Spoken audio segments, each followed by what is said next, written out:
Hi, good morning, everyone. Morning, Doctor. Morning. Hi. Morning. 16 people. Okay. I think we get I started. cannot. Oh, you can ask him again. What's wrong with you? Are you sure you can see for exam later? No, I'm using my phone. Oh, you hang on.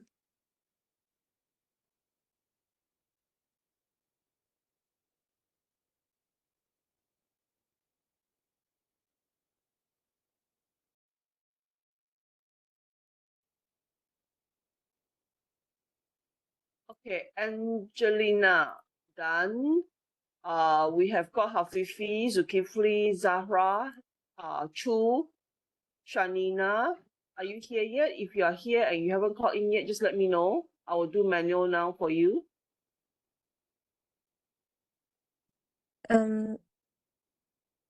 Saya apa? Who is Saya? Angelina. Already. I already said that you're already done. Oh, okay. Thank you. Two, Hafifi, Zulkifli, Zahra, and Shanina.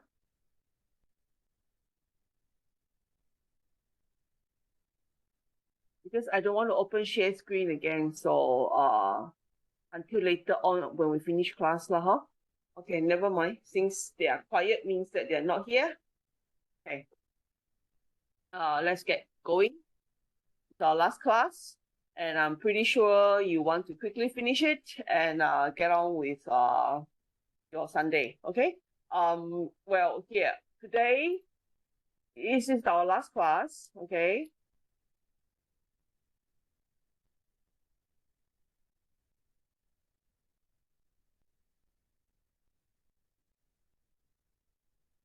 So, can you see my screen moving? Yes. Doctor. Can, so it is moving, okay? All right. The last class I think is on dispute resolution, okay?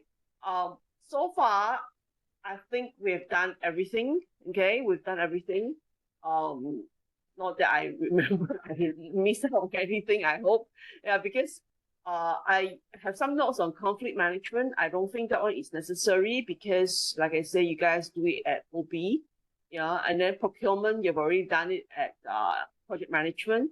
So sometimes when it comes to these engineering management classes, we've got a lot of other small things that are covered in different subjects. So we try to avoid being very repetitive here in one of the subject and try to give you as many new things as possible. Okay.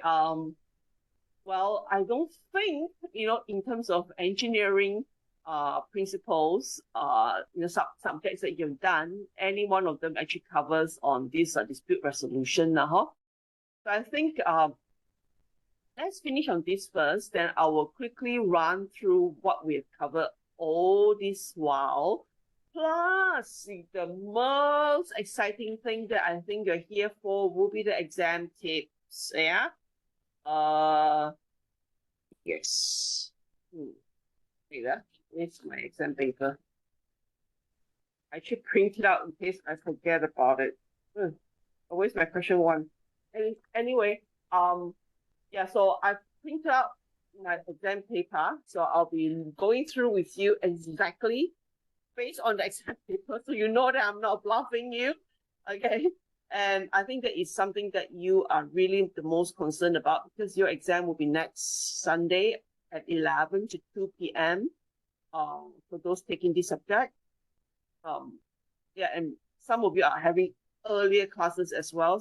Earlier exam as well, and some of you are having later exams as well. So it's going to be a very tiring 2 days for most of you. So yeah, as much as possible, we'll give you as much possible tips as I can. Why? Because really, there's a lot of things that we've covered. If we don't give you tips, I think we're going to have a lot of people doing resitting, or I don't want to see you back in the same subjects again. It's going to be a waste of money. That is one thing. Plus the fact that you also cannot fail too much of any subject because your CGPA has to reach 3 for you to continue every semester. Okay, and to graduate, sorry. Yeah, so to be three, to graduate, to be three, the entire few SEMs that you're doing, because if you don't achieve three in one semester, you receive a warning. Not say receive a warning, you will be automatically kind of like keep in view already. And then the following semesters, if you still cannot reach three, 2.99 also cannot. Okay, and you'll be automatically gaga berhenti. So that is very strict regulations here. So as much as possible, we try to be a bit more lenient with you all on exam questions because honestly, masters, we are here, 40 marks. It's not really to test you on how smart you are and how good you are in answering exams. Mostly it's about learning new things. Yeah. So yes, I think let's move on to dispute resolution. We'll talk about this a little bit later while we see if others are coming in. If they're not, then too bad. You don't have to tell them what I say to you today. Just keep it to yourself. Right. 11.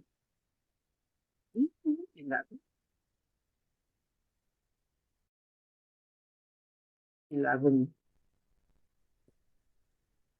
At the exam time. Why is it 1? No, it's actually in 11 to 2 p.m. I'm pretty sure about that. I hope I didn't give Dr. Lin the wrong exam paper. Oh, I have to check again on Monday. All right. Right. So dispute resolution, I think there is, according to the title here, we've got mediation, adjudication, arbitration, and litigation. Okay. These are quite in the order of mild to heavy. Okay, spicy. Okay, so your mediation will be the milder ones, okay, no spice, okay, or mild spice to the litigation, which is completely spicy. So of course, not everybody can take spiciness. We will try to stick to the one that is on the lower end, okay, and then move up to the higher ends, okay, of dispute resolution processes. So basically, this set of notes, okay, is basically a run through on all these processes, the principles, the advantages, disadvantages, each of these dispute resolution method, then some of the procedures is also listed in the notes, okay.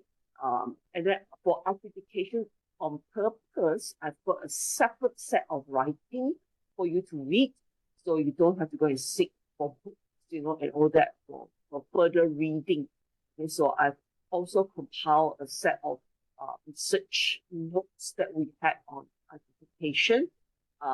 It's one of the, because recently I've done some focus on research in identification. I've got 2 students who are currently working on it, on the identification effectiveness and all that, because it was actually enacted in 2012, okay, implemented, right after that. So it's been like what, 13 years now.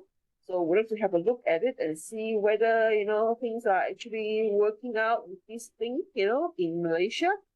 Okay. And yeah, so this is some of the research, basic research information that we've gathered. So I put that in separate documents later. I will show it to you to run through it very quickly. But this set of notes is basically, I wouldn't say is not detailed. It's quite a lot of pages here for you to read through, actually, even though the wordings are actually very big. We're talking about how many pages here? 55 pages. So there's quite a lot of things to run through. But I'll be quick about it. Say we aim to finish in 2 hours, less than 2 hours, so that we can focus on anything on assignments and also on exams, which is, I think, is your major concern this morning. Okay. Right. So mediation. Okay. So out of the most, if I were to put some chilies here, that would be like one chili lah. Because when you come to dispute already, I don't think there is anything to say anymore lah. Because any disagreement will start from a very mild thing called disagreement, meaning that, we don't meet the mind of each other, we don't agree with each other. And professionally, I think that is very, very common. We are all from different backgrounds, different culture, different races, and then our way of doing things can be, our thinking can be varying from one another. Having disagreement between professionals, I think that is very common. You all have your own thinking, you're all educated people. So, having disagreement is fair, it's actually very, very common. It's actually very, very normal, and you should have disagreement. If everybody is a yes man, then this society will never move, in the improvement kind of way. It's not going to move uphill if you're rolling downhill all the time. If you say yes to everything and will never make improvement to anything. All right, so and on site, when it comes to disagreement, which may be slowly boiling into something like conflict. When we talk about conflict, it will be a little knocked up. It's like people are not happy with each other. You are trying to get at each other in a sense. You're not going to be talking about the mouth kind of thing. I disagree, that I'll still be very polite with you. But when it comes to conflict, some people are not talking to each other. And some people are trying to write letters, many, many letters, and shooting each other with hurtful words and all that kind of things, So when we can have it can go into that kind of level. And when it comes to that kind of level, we eat that disagreement all the way to conflict, We do expect, the site itself, the people in the project itself, because you are professionals, you should be dealing with it, okay? So most of the time, disagreement will be dealt with by the SO, by the people in the job, like, meetings, the discussion, the handling via the contract, and the mediator themselves would generally be, let's use the word very loosely, the mediator in the project itself will be the supervisory team, like the SO, you meet up with the supervisor, you bring in the client, or the client people can be the mediator, because sometimes it's a disagreement between the SO with the engineers. With the engineers from the contractor side. So sometimes client can play the role of the mediator, because you don't want them to be quarreling and then shooting each other with letters, and all that, and then moving into a conflict, and then your project doesn't move. Everybody is concentrating on trying to get at each other. So it's not that kind of environment that you want your project to be in, you see. So generally, like I say, anybody, especially the client and the SO side, should be mediating, should be working on it, try to get each other to talk to one another, try to find a solution that is happy for everybody, win-win professionally, is a good judgment, that kind of thing. So contractually, you need the clauses under dispute resolution. The initial stages of all this dispute is to be handled by the SO client, the team of people who are in the job at the moment. Okay, it's only when you come to level of conflict, then things will start to get, if still not managed properly, still not having different kind of, somebody may have to compromise, somebody may have to both parties may have to compromise. Some people will avoid, the situation. There's a lot of way of managing conflicts. Some, like, I've seen people who will just avoid things completely. Like, they receive letters, they don't want to reply to the letters. They don't want to take phone calls. And they don't reply to messages. That is one way of hiding away from conflict. But in small matters it works, but in big matters it may not work. Most of the time it doesn't work. In come to site, there must be some professional decision being made. So in any project there should be some professional decision being made, not just not receiving phone calls, not replying is not the solution. I've seen SO doing that, I've seen clients doing that, I've seen contractors doing that. So this is some people's way of avoiding disputes. So some people avoid, some people compromise, some people sit down and compromise with one another. Compromise would means that somebody were to give something, the other side will have to give something. It will be a situation where both sides will have to give something, and there will be other situation whereby somebody have to do the accommodation, means that I have to give up on something and the other side has to take it, and yeah, so then these are supposed to be managed within the project itself. Okay. If you want to bring in a third party to manage this, a more neutral third person to manage this, it is possible. It is possible. That may be one of the solutions as well. But then, if this all doesn't work, we will move into a formal dispute already. When this dispute is in a way activated, I think all the whole site itself will probably be like the payment will be stopped, and then there may be the movement on site, the progress on work and all that will be slowed down, and there may be things like suspension, there may be termination involved here, and that really goes to the further stage of in dispute, and of course payment can be disputed as well. Many things, can lead to disputes. So time, cost, quality, anything here can lead to a dispute. So always, like I say, a dispute will start very small, very, very small, like disagreement, and somebody not willing to do something, all the way to conflict, and then if it's still not managed in the right way, still cannot find a solution, then there may be like termination of coming out and other that you may be suspended from doing something, or the other party may take some very drastic action, like bringing in another contractor, to do the work, and then that would make that dispute, that I don't agree, the tolerant don't agree, formally do not agree, and let's bring it to dispute level. And in contract, all the contract forms has the way there is a clause on dispute resolution. Okay, some clauses are talking about mediation. Some clauses, most of them will talk about arbitration. None of it will tell you to go to court, that's for sure. But ADR, or what we call alternative dispute resolution method, has been getting very popular, more popular because court actually enforce that. They enforce it. Even contractually, okay, even if contractually there is no enforcement of there's no condition precedent of using any ADR, okay, in court. If you bring it directly to court and court proceeding may not start, normally they would not start doing court proceedings, and then the judges will try to find out whether you have you actually already try to work on alternative decisions first before activating other the where's my note? Okay, right.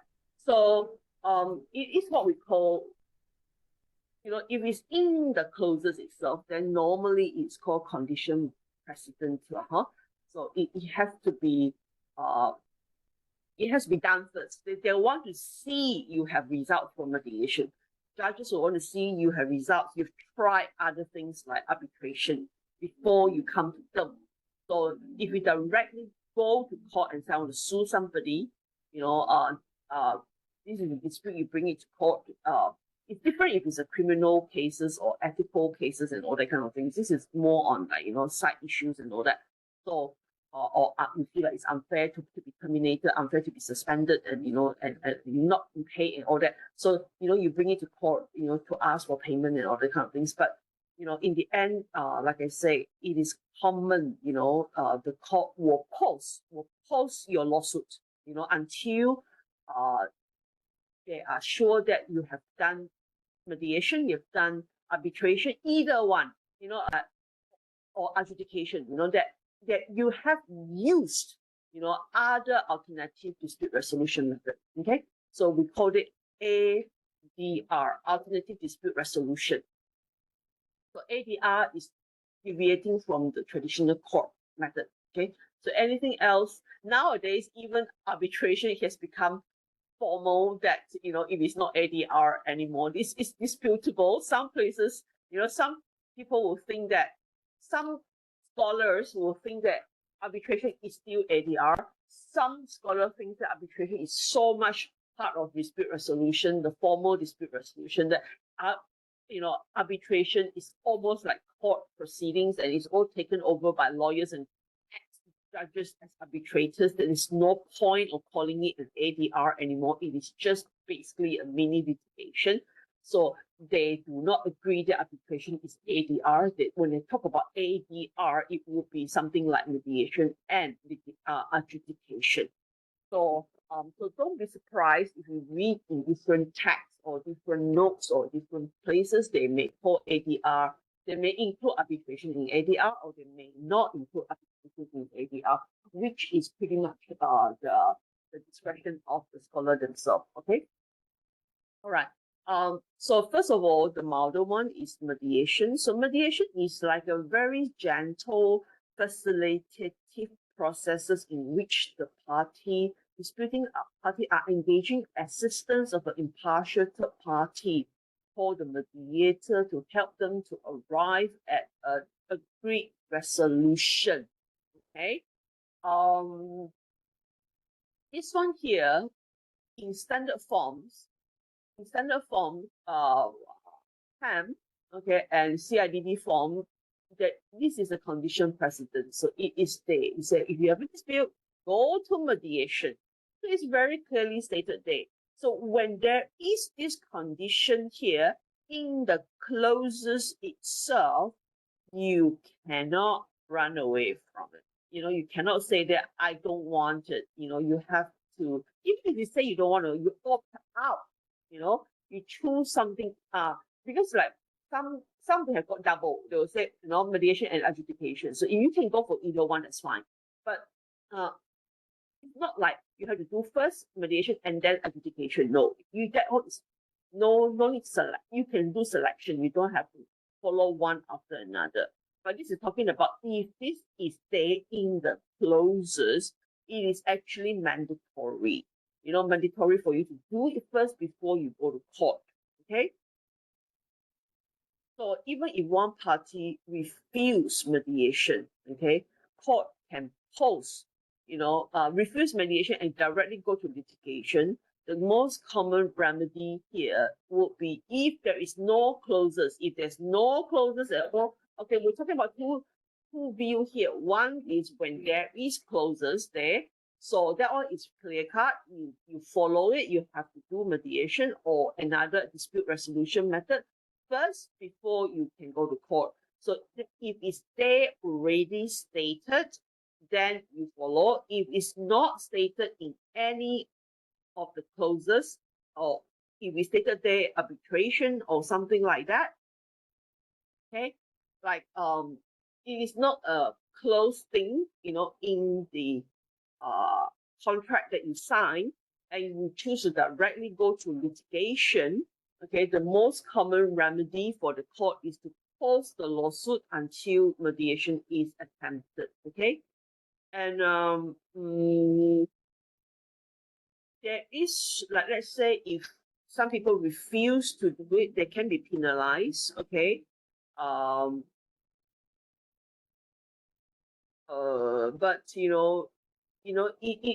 it is not necessarily, I mean, the court doesn't bind you, it doesn't bind you to it. I mean, like, say you could be penalized for not doing it, and then but like mediation is not really a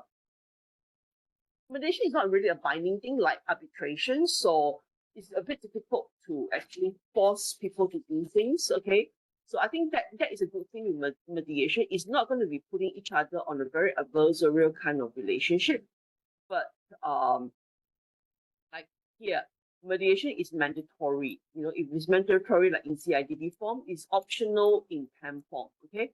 So like I said, this is all covered in these two forms. So when people are working within these two forms, then you have to do mandatory. I think JKR form and PW form, they are not taking mediation, if I'm not wrong. Okay. There is no mediation act in Malaysia. Okay, that one we have to remember. Okay, so it is an orange thing under court, the rule of court 2012 and Arbitration Act 2005. So both court encourage mediation first before you go for, try not to jump into arbitration, try not to come to court first. This is the practice, okay? This is the practice that court in Malaysia do, okay? Remember that, okay? This is what the court in Malaysia do. Court in UK, Malaysia, Singapore, these are all Commonwealth. We normally would say, okay, if you do have the clauses here, go for it. If you don't have the clauses here, we still encourage you to go for it, okay? Before you go into something too drastic. Even Arbitration Act 405 also encourage mediation, okay? Even if it's an arbitration case already, okay? So here there's a few questions that, you think about it. This is what I'm talking about just now. Is mandatory mediation clauses enforceable against parties who do not wish to go along with it? Okay, you could be penalized. Okay, if there is a mandatory clause, you have to go for it, and you could be penalized if you don't go for it. Okay, but again, even having decided there's a penalty, you probably have to pay a penalty or something if you're not going to go along with it. But again, the court cannot force it because there's no mediation act in Malaysia. Okay, with no statutory regimen regulating it, no act. How can one legally enforce provision if one party refuses? Okay, again, this one is because nobody's going to entertain you. Like, let's say now, if you say I don't want it, I want to directly go to court. Will not entertain you. That is the thing, you see. So even though there's no statutory, no act to say that how to regulate mediation, but it doesn't entertain you. They will tell you that the judges will say they go to mediation first, don't come to me first. So then there's no lawsuit, they'll pause the whole lawsuit. So that is how it's done. So even if mediation agreement and clause is enforceable and the refusal to attend mediation may be breach of contract, what would be the remedy of the non-defaulting party? Like I say, most of the time we'll be talking about mediation. You could actually, like I said, enforce a penalty. Asking to pay for a penalty in the contract. But again, that penalty, if the other party refuses to pay it, it's a bit difficult to enforce. Okay, it's very different from arbitration costs and litigation costs. Okay, so court may most likely going to dismiss, or stay a claim until mediation attempt is attempted, huh? Okay, like that would be the remedy, lah. Well, if clauses includes liquidated damages provisions for non-compliances, there is not. You can enforce it if there is a clause there, but normally no. Okay. So again, court would just use injunction, meaning that I hold the lawsuit and compel mediation. Right. So I think that would be how we try to enforce mediation, try to get people to do mediation. And of course, different jurisdictions, when it comes to mediation, right, the whole process of mediation, different jurisdictions, they do it differently. For example, in certain country, when we talk about mediation, they are very gentle. So meaning that the mediator would not make the decision for you. In certain places, mediation will actually be a bit more, more active in that sense. So they will try to write something like a conclusion, or get certain party to make a decision in certain ways. So in other words, there is two process here. Some of the process are a little bit more gentle, some of the process is a bit more pushy in that sense. So Malaysian, UK, when we talk about let's directly go to the process of mediation. Better explain this. Okay. So mediator will be appointed, okay, by the two parties. So appointed mediator, like you will get somebody, both of you agree to get somebody who is actually a very neutral person, somebody that both of you agree on should be somebody that is, like some people that I would say it won't be somebody out of the blue in that sense. So you're comfortable with that person as a mediator. So then the person that appointed mediator will get the party to actually get them together and build a very conducive environment, for negotiation. So mediator will talk about the case, it's like what's happening here, what is the problem here. So there will be opening statement by the mediator. Then he will define his role as a mediator, including that I'm a neutral person, I don't have conflict of interest in anything about this project. So it cannot be the SO who's going to be the mediator here anymore. When you reach this sort of mediation processes, it will have to be a third party, impartial third party. So none of it is involved with the organization, and none of these people are actually involved with this particular organization that is actually in competing with one another. So it can be very difficult, it's like, unless that person never worked for, that they will never take JKR's job or DID's job, for example. So there will always be some form of interest here, especially when it comes to government project.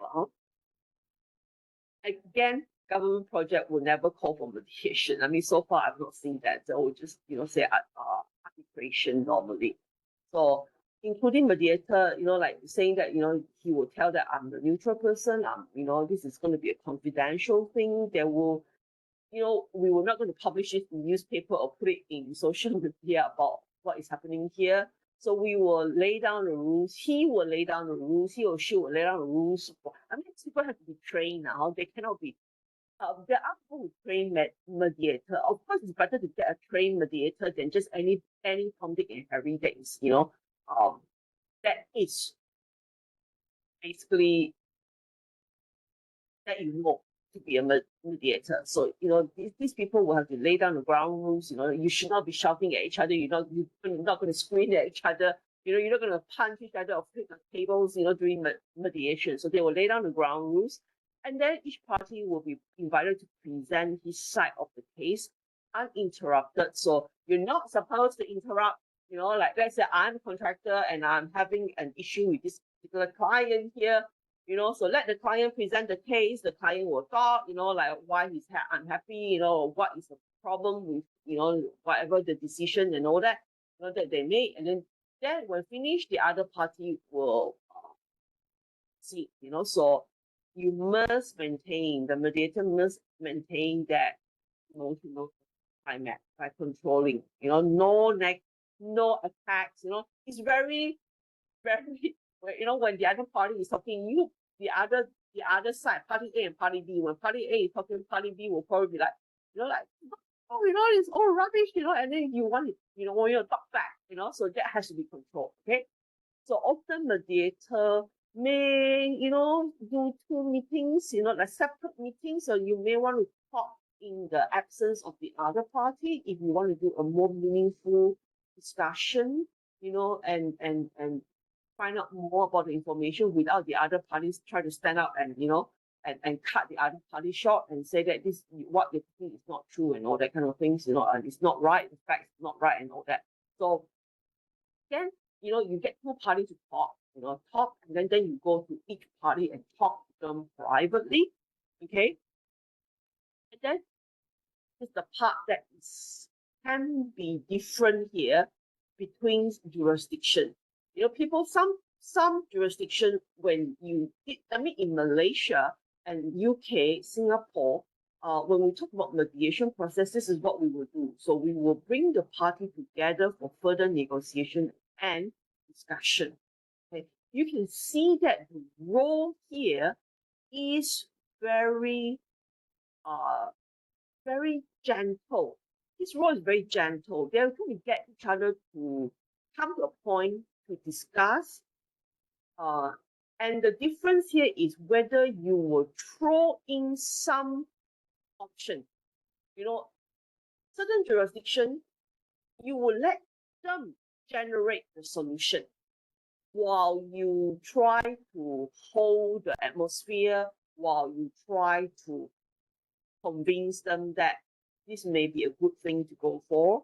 Like if he's willing to do this, I think you should compromise. I think this option will be a good option. It's very gentle. There will be some jurisdiction that he will give some solution. So this mediator will say that, why not you do this, why not you do this. Okay. So in certain jurisdiction, like probably America, there will be a little bit more forceful in that sense. So that's why there's a different name when it comes to mediation. Some places will call mediation conciliation. Some places will call conciliation mediation. So when you see the word conciliation and mediation, they are used interchangeably. So if you're reading books from, let's say, America, they will call it, like US kind of, or under the jurisdiction of more US influenced country.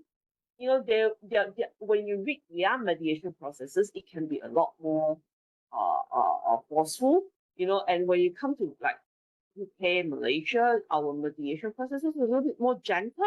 So to see there's the difference here. So some people will be confused, you see. So again, this part here is based on jurisdiction. So some country will do mediation, like us, it's more like, let's generate some solution. We get you to generate some solution. Okay, rather than, and then we try to push for that settlement, like gently push for settlement. You will talk to one party, say, hey, I think this is the best you can get already, why not we go for this? Let me try to analyze the situation for you. You are not going to get any better than, anything better than this, for example. So, you are just circling around the two party. You're not there in the midst of that two party and, hold them and say that, why not you do this? Why not you do that? Again, even jurisdiction is different. Even the forcefulness is there. Again, the final thing here is you cannot make a decision for any one of them. That is the rule of mediation. You're not supposed, it's all about persuading. It's not about, let me tell you, you should just do this to stop. So that is the difference. That is the difference between mediation and the other form of dispute resolution method. So the persuasion is a lot people here. Okay. Right. So if it will be formalized into a settlement. So this settlement is, again, there's no acts or anything like that. There's no acts or anything like that that says that mediation is binding. So basically, it's agreement that the two sides reach, and then you're supposed to sign on it, and then it becomes like another contract kind of thing. But again, if the other party change their mind and say that I don't want to agree to this anymore, it's not legally binding. Okay, so mediation processes is not legally binding. So then, if the other party wants to go to court, they still can dispute that court or bring to arbitration, but arbitrator judges will refer to this process. Okay, they will look at what was agreed before, or like how was it handled, processes was all correct, and then this was a settlement agreement, and now you don't want to follow. There must be a good case of why you don't want to follow. Then you'll further entertain in the other dispute resolution method. So meaning, when we say it's not binding, means that there are people who will not follow it. You can, EAN, no? You can not follow it. So that's why some people will say that, that is one of the disadvantages of the mediation processes. It is very quick. It is supposed to be the most fastest way of doing things, and then, it's private, it's flexible, it's confidential, it's a lot faster. It's actually the cost of one mediator, and it's supposed to be just the office, somebody's office car, or you don't have to go for like a big space to do mediation. So you don't have to rent, a big hotel or something like that to do mediation. So it can be a very it's definitely more cost effective, and you don't really have to bring in lawyers and all that, to come into the pictures, okay? And it's supposed to be a very persuasive kind of thing. There is no such thing that who win, who lost kind of thing. It is the best way to have a very gentle, very balanced kind of solution. As long as the other two parties are willing to take it, to be following it at the end of the day.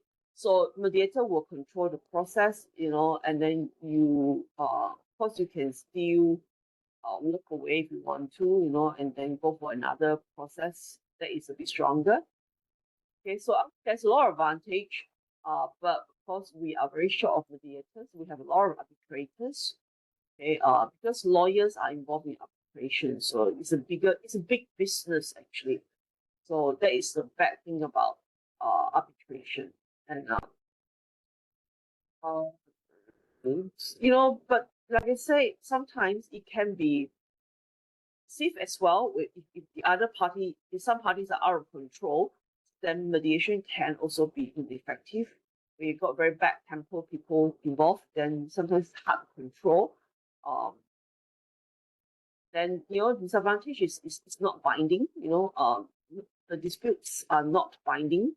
I mean, the settlement is not binding. Okay, and we have very shortage of mediator.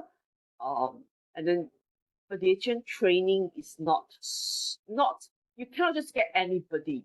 So we cannot just get anybody. So this good training of mediator has to be there. Otherwise, you try to control very angry people. It can be, you may end up getting punched yourself in that sense. And of course, because it's a very gentle environment, can actually be out of control in that sense. Unlike a court, you can be cut out and thrown out. You can be sued. If you start to make more noises in the court and all that. So, but mediation don't have that. Like I said, because it's gentle, so it can be a bit effective sometimes, dealing with certain kind of disputed people who are disputed, people who are fighting. All right. So these are some of the advantages and disadvantages of mediation and mediation. Okay. And I think that covers mediation. So adjudication, the next process is adjudication. Okay. Adjudication, okay, is actually a follow-on from, let's say, it's still gentle. I mean, comparatively to arbitration and litigation, it is still gentle. Okay. Adjudication can be described as a procedure referring dispute to a third party, neutral third party called the adjudicator, who will be appointed within certain limit of time. The decision of the adjudicator is binding, not necessarily final. Okay, as it could be later reviewed by arbitration, court proceedings, and also settlement between the parties. There is flexibility here in adjudicator, but again, because of that, the decision may not be the final solution. Okay, and then because it's not final, we could be wasting time by doing adjudication. Right. So far, out of the cases that we've studied with adjudication, okay, some cases, of course, it's not very clear in terms of the details, but unfortunately, I would say when we talk about 10 cases, 7 of them, okay, 7 to 8 of them would still end up in arbitration and court proceeding. That is what is happening for the past 13 years. Okay, 2012, 2025, yeah, 13 years. Right, 12 to 13 years. So all of the cases that has happened, that has gone to adjudication in Malaysia under the CIPA 2012, okay, since then until now, 10 cases out, it's not, I'm not saying that only 10 cases are. I mean, what I'm saying that averagely, the statistic is averagely if say out of 10 cases, we will have about 7 or 8 of them will still end up in arbitration. And or maybe end up in court. Okay. So that is how effective CIPA is at the moment. But we haven't finished doing the study yet. We are still looking at some other data as well on all the adjudication cases. So far not complete yet. The completion should be within this year. So I cannot give you the final answer yet about how effective CIPA has been in Malaysia. But so far, the data that we have in our hands is out of 10 cases. Say out of 10 cases, there'll be 7 at least. That these people, after adjudication, after all the process of adjudication, they will still go to court in the end. Okay, so let's look at broadly lah. So statutory education is like our CIPA, and also this one, the HGR, the UK one, the UK adjudication, Housing Grants Construction Regeneration Act 1996. This is an act. So, like Malaysia CIPA, payment, payment CIPA, Construction and Payment Act. So in terms of payment cases, it is statutory adjudication. So it means that you go to adjudication when it comes to when there is an act here, that is enacted. It's actually law of Malaysia. Okay, so statutory adjudication is when there's an act. The court recognized adjudication. All right. Contractual adjudication means that the party will be stated in the contract. For example, PAM 206. PAM 206 is mediation and adjudication. So you can either go for mediation or you can go for adjudication. So no matter what, PAM would say that you cannot straight away jump. I mean, it doesn't say there, but basically you cannot jump straight away into court proceedings or arbitration unless you've gone through mediation or adjudication. So that is what we call contractual adjudication. It means that it's stated in the contract that if there's a dispute, you have to use this as a dispute resolution method. Okay. So statutory adjudication basically means that if there is certain cases that is falling under this sort of category, you automatically will go to adjudication, like payment. Okay, in CIPA. So payment is automatically go to adjudication. You don't even need to. If it's not even stated in the contract use adjudication, you go to adjudication still because it's statutory adjudication. Understand? Okay. So I have another set of notes here that is completely talking about application. Okay.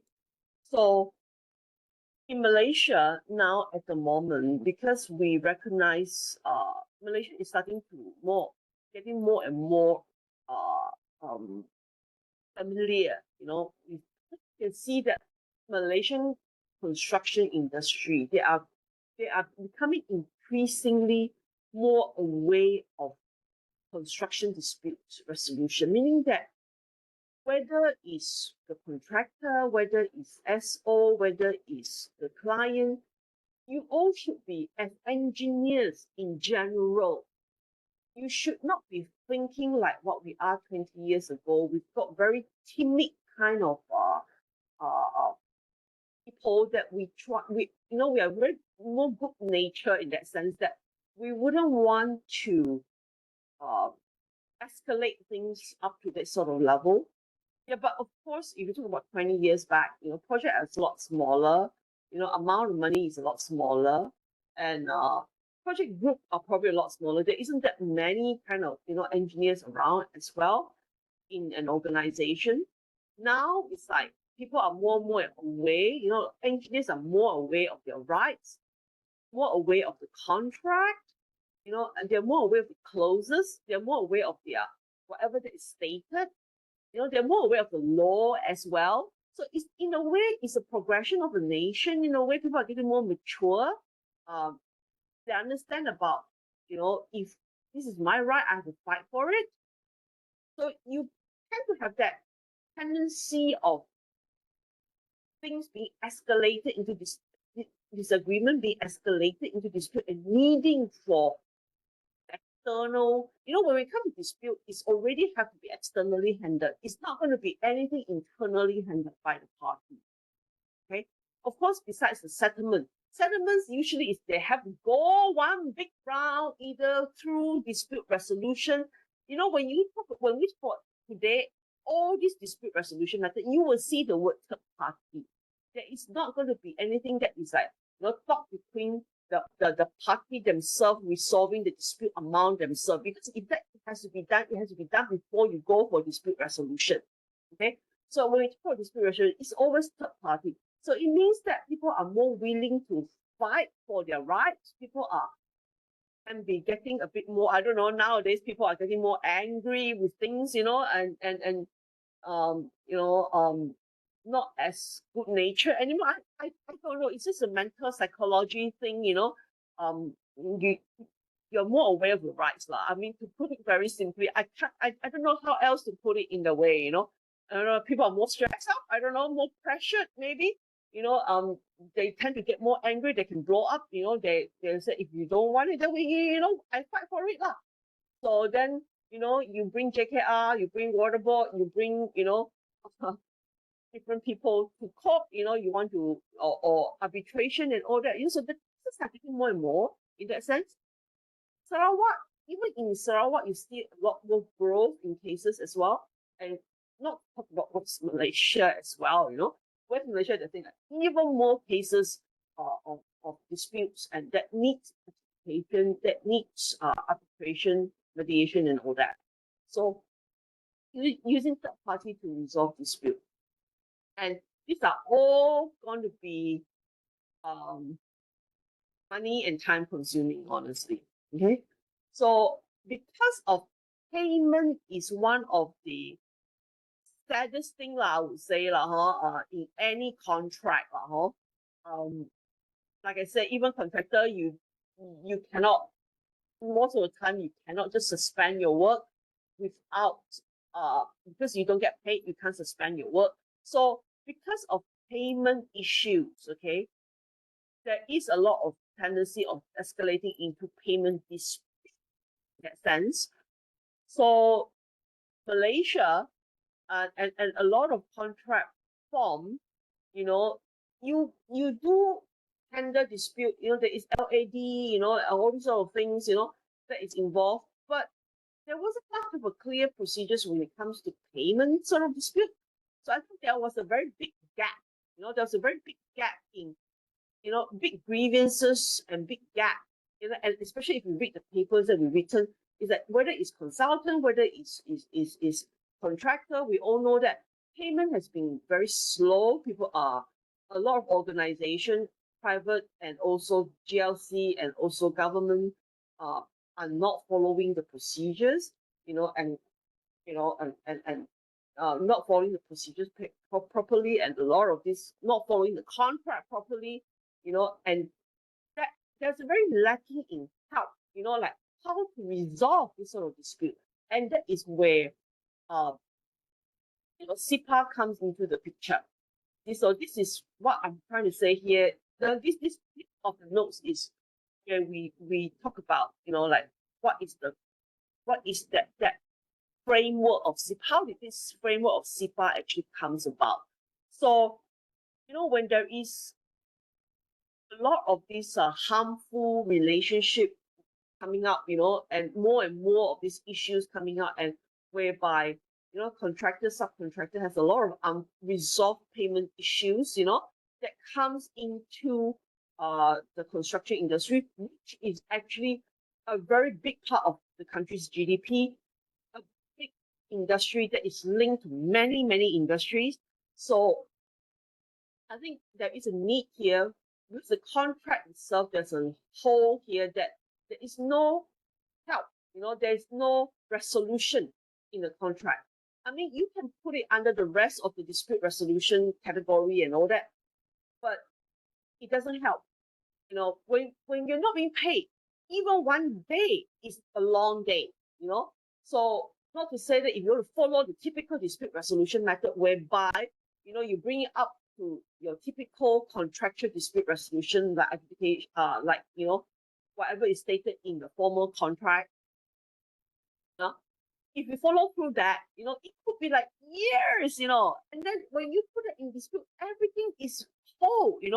So when it comes to payment, it's a very special case. You really cannot not have payment for a long period of time. So this is the fact that why, mechanism like SIPA actually comes about. Okay. So the origin of SIPA, here I also talk about the origin of SIPA.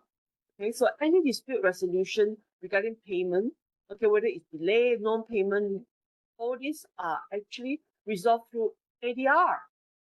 But ADR itself, in the first place, it's going to take time. Yes, when it comes to EOT, when it comes to other things, maybe, yeah, we all can wait. But when it comes to payment, it's a very painful thing. It's like I said, 1 month extra, it is going to be 1 month. If ADR takes 6 months to resolve, then you only be paid after 6 months. If it takes 1 year to do the resolution, it's going to be 1 year. And your payment may be stuck for 3, 4, 5 years, and by then your company will go bankrupt, if there's so many of these cases coming up. So it is why SIPA comes about. Okay. So yeah. So here we talk about how why we spurred this development of SIPA. So CIDB was appointed to conduct research, engagement, consultation, and analyze payment issues by examining the experiences, solutions, and adopted by different jurisdictions facing comparable challenges. So, and I think they take this lead from model like the HGRC. I can never pronounce this properly.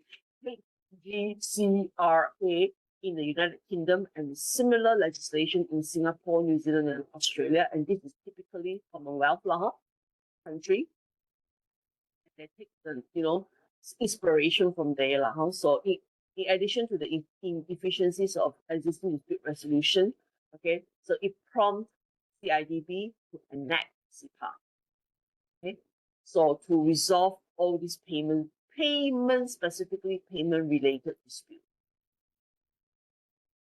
So as early as 2003, CIDB has already led this discussion on financial strain caused by payment dispute. So the system used in UK was examined as a model for Malaysia. So over the next few years, CIDB engaged industry stakeholders through forum and all that, with BM, IEM, PAM, and surveyors, councils, and all that. So in 2006, statutory adjudication had become a central recommendation of construction industry master plan, and awareness campaigns were conducted to inform the industry about the potential benefits. So first cabinet paper was in 2008, and by 2009, the cabinet agreed to go for SIPA. The drafting process continued for a few more years. It is very difficult. I think anyway, all Commonwealth country is always very difficult to actually have acts, to actually enact new rules. Like 2009 already agreed, and then writing take another few more years, and then in 2011, the Attorney General produced a draft which underwent further consultation and revision, and after multiple readings in Parliament, SIPA was passed in 2012 and officially effective in 2014. So that is about 11 years from today. Okay. Oh yeah, 15th of April 2014 up until now, 11 years in. Okay. Right. So this is the history of SIPA, history of adjudication. So in Malaysia, basically, SIPA is the Adjudication Act. Okay.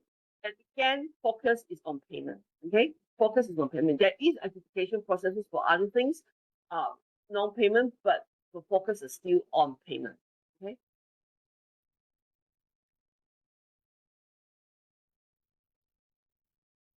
It is still, it's still considered rare. If we say in the contract form itself, PAM adopted it, and then so PAM is the only one that is written there, adjudication.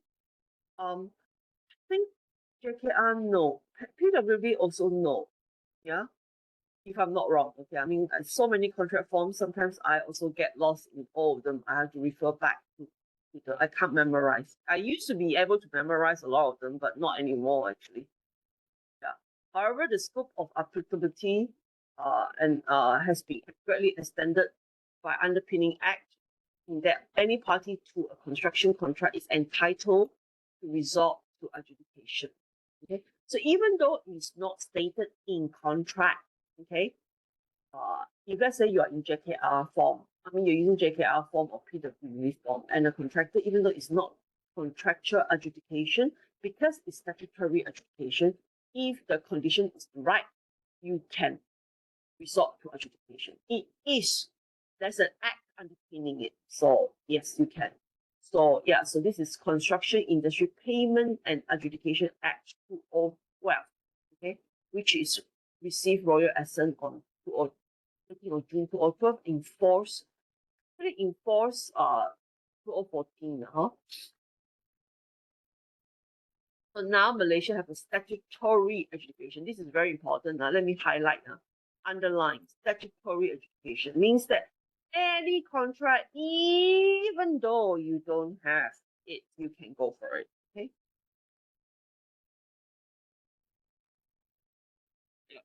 So there must be cash flow in building tracts. It is the lifeblood of any enterprise. One of the greatest threats to cash flow is incidents of dispute. Resolving them by litigation is frequently lengthy and expensive. Arbitration in construction is often as bad or worse. Okay, so these are this is why we have adjudication. Okay. Right, and there are some key points here in this act, okay, that I think you all should be very, very aware of, and that is back to back. I want to point this out. Okay, contractor, okay, and client, whoever you are, okay, it outlaw practice of conditional payment. Okay, so it facilitates regular timely payment, provide security and remedies of recovery of payment. These are the objectives of the act, and it actually says no, you cannot sign a contract that is pay when paid, back to back, pay if paid. Okay.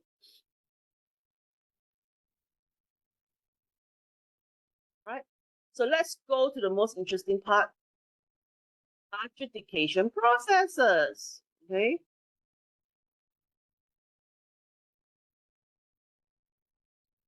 Okay, so parties initially have to follow payment mechanism of the construction contract. Okay, the unpaid party will serve a payment claim to a non-paying party, and the non-paying party could then admit or dispute the claim in whole or in part within 10 days of the payment claim by serving what we call a payment response. Okay, if there is failure to respond within this period of time, okay, it is deemed that the entire payment claim is disputed. Either party may then refer the dispute to adjudication. So it means that if you want to refer the case to adjudication, okay, you cannot just say, how to activate that. So yes, you haven't been paid. Okay, so meaning that normal, claim has been delayed, blah blah blah, and these are within the contract itself already. So how to bring this up to dispute? How to bring this up? Bring your grievances up to dispute. Bring your grievances up to adjudication. So the unpaid party, meaning I'm a contractor, I'm not being paid. Okay. So yes, I haven't been paid for 6 months. I haven't been paid for 3 months. Okay. So it's all day. But you cannot say that because of that you have served the payment claim. No. So now you have to activate that and say that you make, you have to, the non-paying party, to admit or dispute the claim in full. Wait now. Okay. The unpaid party, will have to serve a payment claim.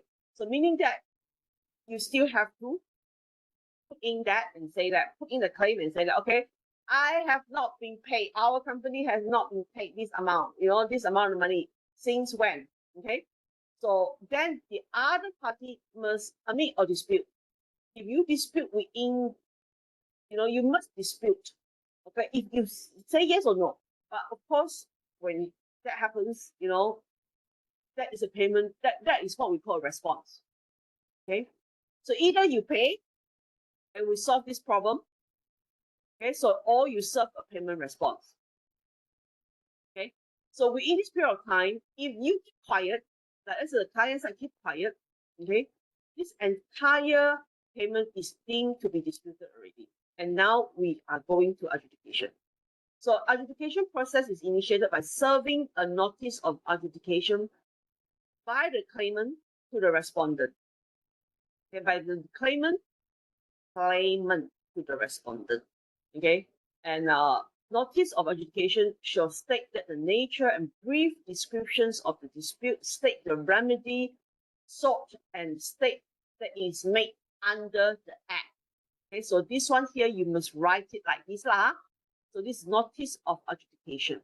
So saying that, oh, okay, this is the nature of the project. Just like you write assignment like that lah. So you're all very pandai now, can write assignment, then you can write a notice of adjudication. The nature, dispute of the dispute, the description of the dispute state, we are sorting what solution, we want this to be solved like this and this and this state, this, and we are making this claim and this notice under the Act.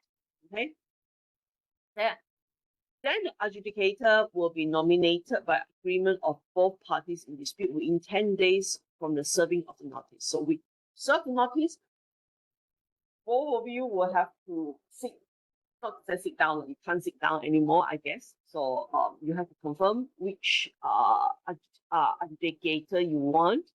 Normally, you can request from arbitrator association, KLRCA, for an adjudicator to be nominated. Okay, that one is.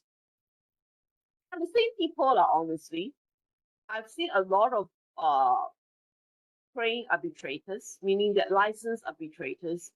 They also have a side, like a part-time job, like a side thing as an adjudicator. So meaning that if you cannot agree on somebody, okay, that is well trained, that both of you know, and they are quite well trained, they are well trained, they are licensed and all that, then you can just directly ask KLRCA to make a decision for you and say, okay, we can't agree on anybody. You just give us a nominated list, like maybe 3 people or 4 people or 5 people with the list, and then we will see which one we like better and which one both you can agree on. And then of course, if it's after nomination, you still can nominate. I mean, you still can you still can negotiate and accept the terms and conditions and the fees. So you can talk about the fees. You can negotiate the fees. You can see that way should it be held. What should it like how much would you charge? So everything is still under it does not mean that it's not appointed. So KLRCA is not appointing, they're nominating in case you don't have a name. Okay. So if you have a few names, then you can talk to each one of them, both of you can talk to each one of them, and if you come to an agreement, then that person, will be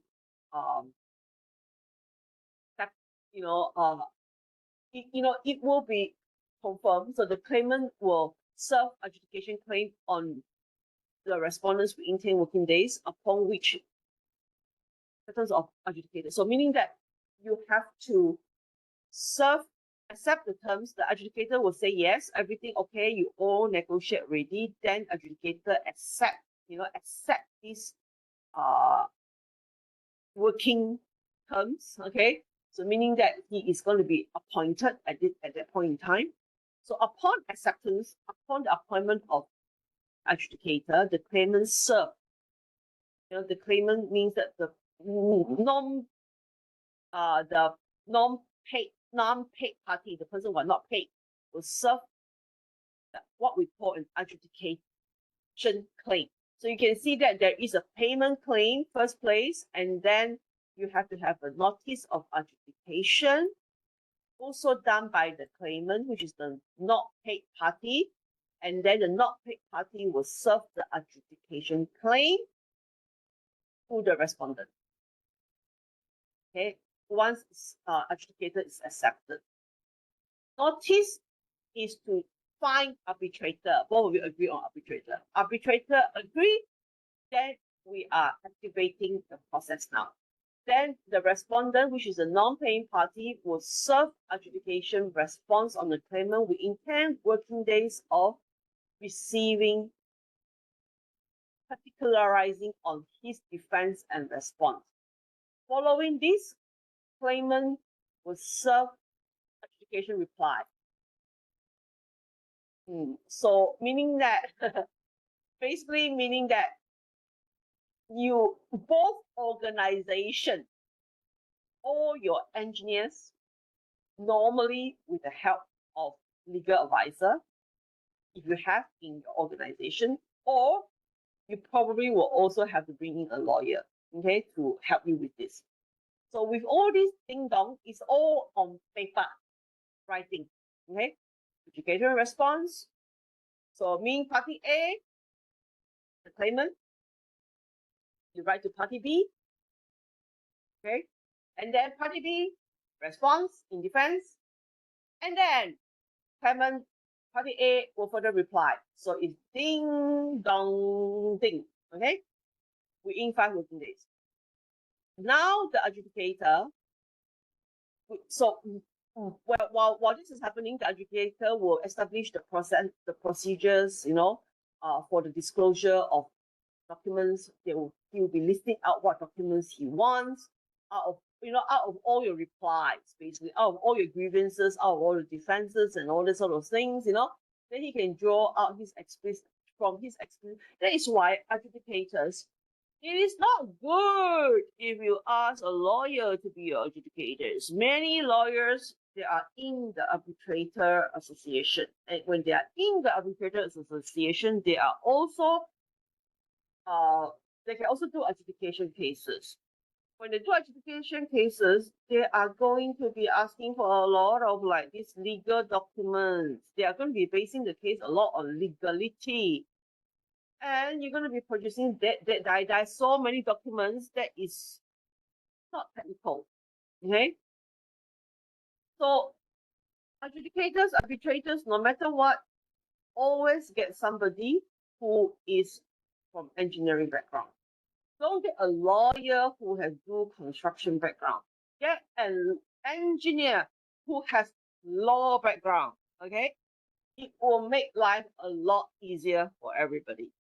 Okay, so when you appoint adjudicators, this is my personal emphasis, okay, or an arbitrator. Don't get a lawyer who is popular, who is good at construction cases. Get an adjudicator or arbitrator who is an engineer, who has appreciation in engineering. If this is the construction case, get a civil engineer, because you don't have to explain to the adjudicator what is shear force diagram, what is bending moment, what is, deflection. You see? So that person already know their background is there. So get somebody who is actually familiar with contract, okay, who is project manager, who handles contract management. That will be a lot more effective, because it's easier for that person with some law background. It could also be an engineer who is trained in law. You know, there are a few engineers that I know, they have a second degree in law. So that will really be a good choice. Okay. So they are real experts in two parties. But the last one that I know, I think he's already like what, 70, 10 years ago. So I think he's probably all retired by now. Yeah. But there's a lot of choices. There's a lot of choices there. Okay. There are choices. Sorry, I cannot say there's a lot of choices. You know, not many engineers are double trained. You know, that has a double degree in law as well. So no. So yeah. So get an experienced engineer to be your adjudicator. That should be the forefront of your voice. You know, that the mentality.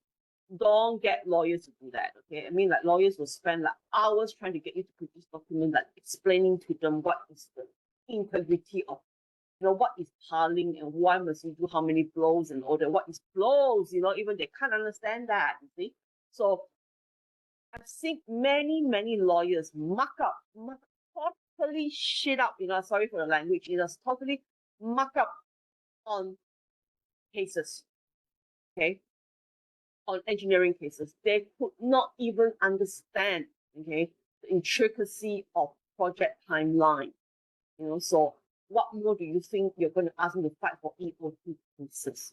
You know, they could not even understand the intricacies between, you know, like what is a job well done and what is a job not well done, you know, what is supposed to be industry standards and what is supposed to be, you know, when we say that, you know, visual inspections versus, you know, testing and all that kind of thing, you know, they could not understand, you know, it's not possible to get a lawyer to go and train in engineering, okay?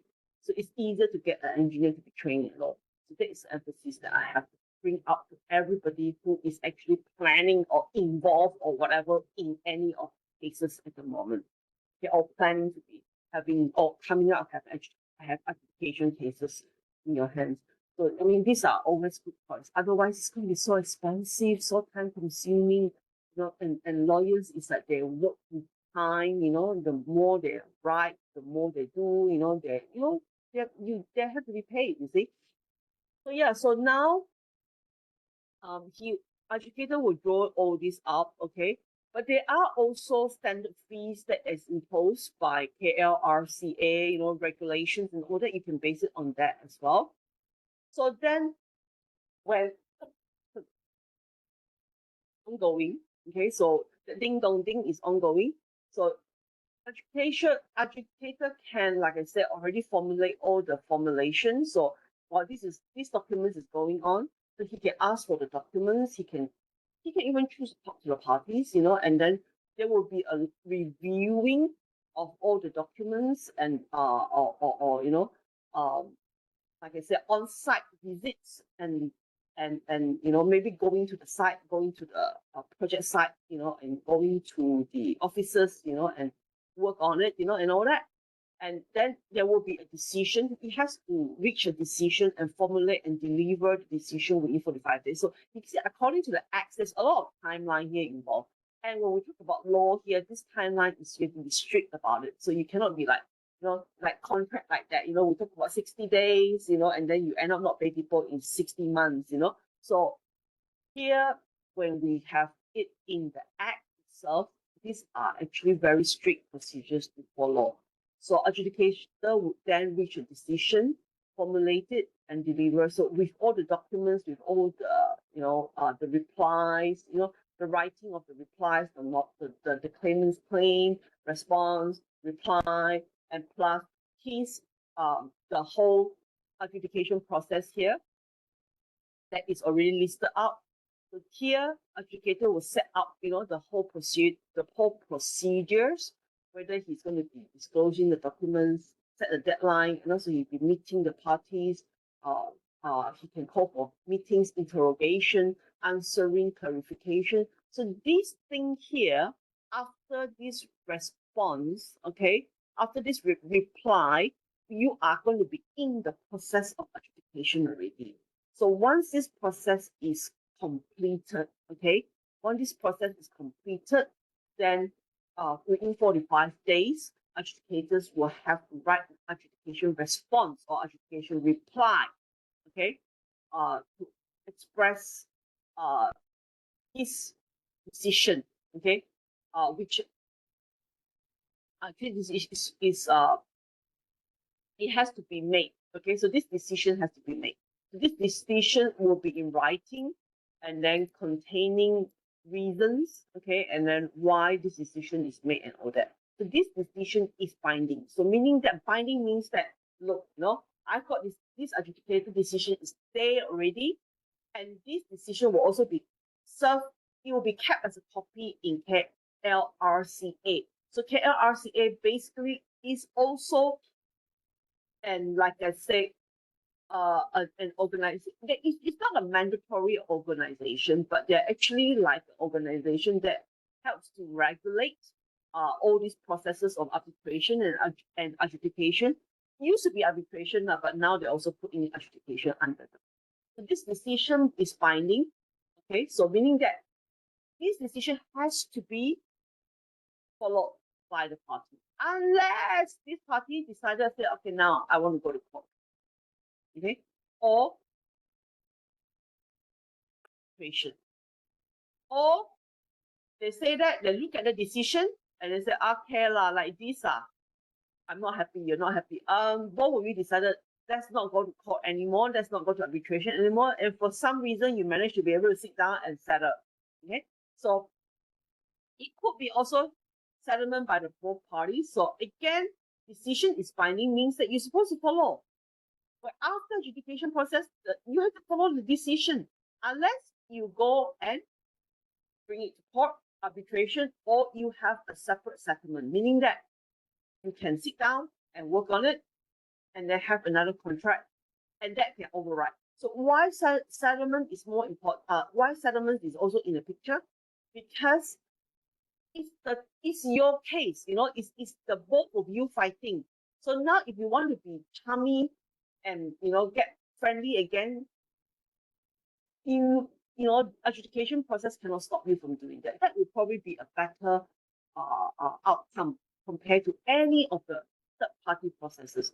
It means that from you not being able to talk to one another, you get a third party to talk to one another. So the third party can be very punitive, like the litigation and arbitration. Adjudication can be a bit more gentle. Then in the end, whatever it is, any one of these, like education and mediation especially, settlement between the both parties is usually being respected in the end. Okay, so that would be the most preferred one. So meaning if you're still willing to go back and settle it yourself, fine, you can do that. Okay. So CIPA also specifically provides enforcement of an adjudication decision. Okay. A party can enforce an adjudication by applying to the High Court. So, but many of these decisions are actually,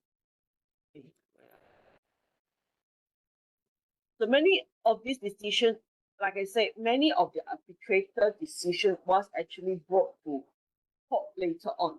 Many of them, so I think not that many actually in the end settled by themselves.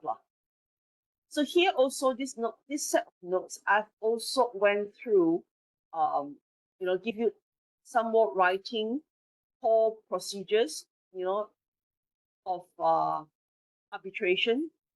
Okay, this is literature reviewed directly from the act itself. So I think you can read the two set of the notes in conjunction with one another. If you don't understand that one, you can come to this one.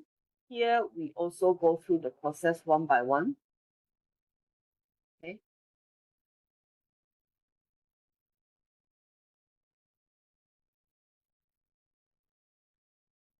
Right. So I think this is about adjudication. Any questions so far? I'm talking and talking, and everybody seems quiet, or are you sleeping? No. No question.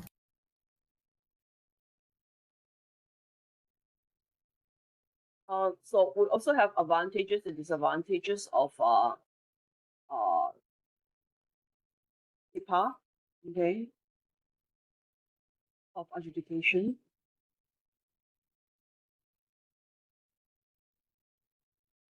ground rules of mediation. Now we have adjudication processes. Sorry, the notes is like skipping a little bit here and there.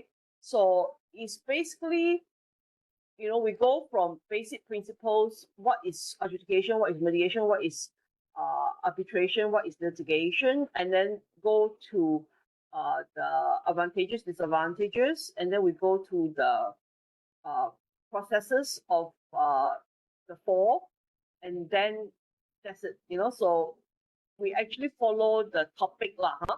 Not the processes. So I hope when you read the notes, you have to be a bit more jumpy as well. It's a bit more skippity lah, huh? Okay. Then the third thing is arbitration. Okay. So if you follow through, let me guide you through a little bit more.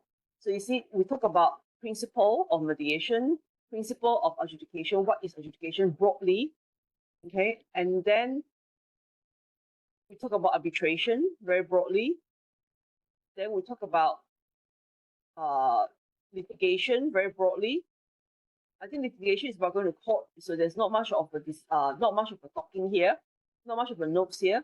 Then we talk about advantages and disadvantages of each of these methods. Okay, and then we also talk about processes.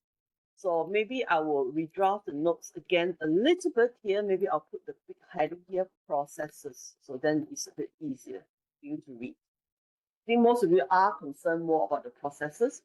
So processes, meaning that the way of doing things, you know, so processes of mediation involving ground rules, processes of adjudication, and then processes of arbitration. Okay.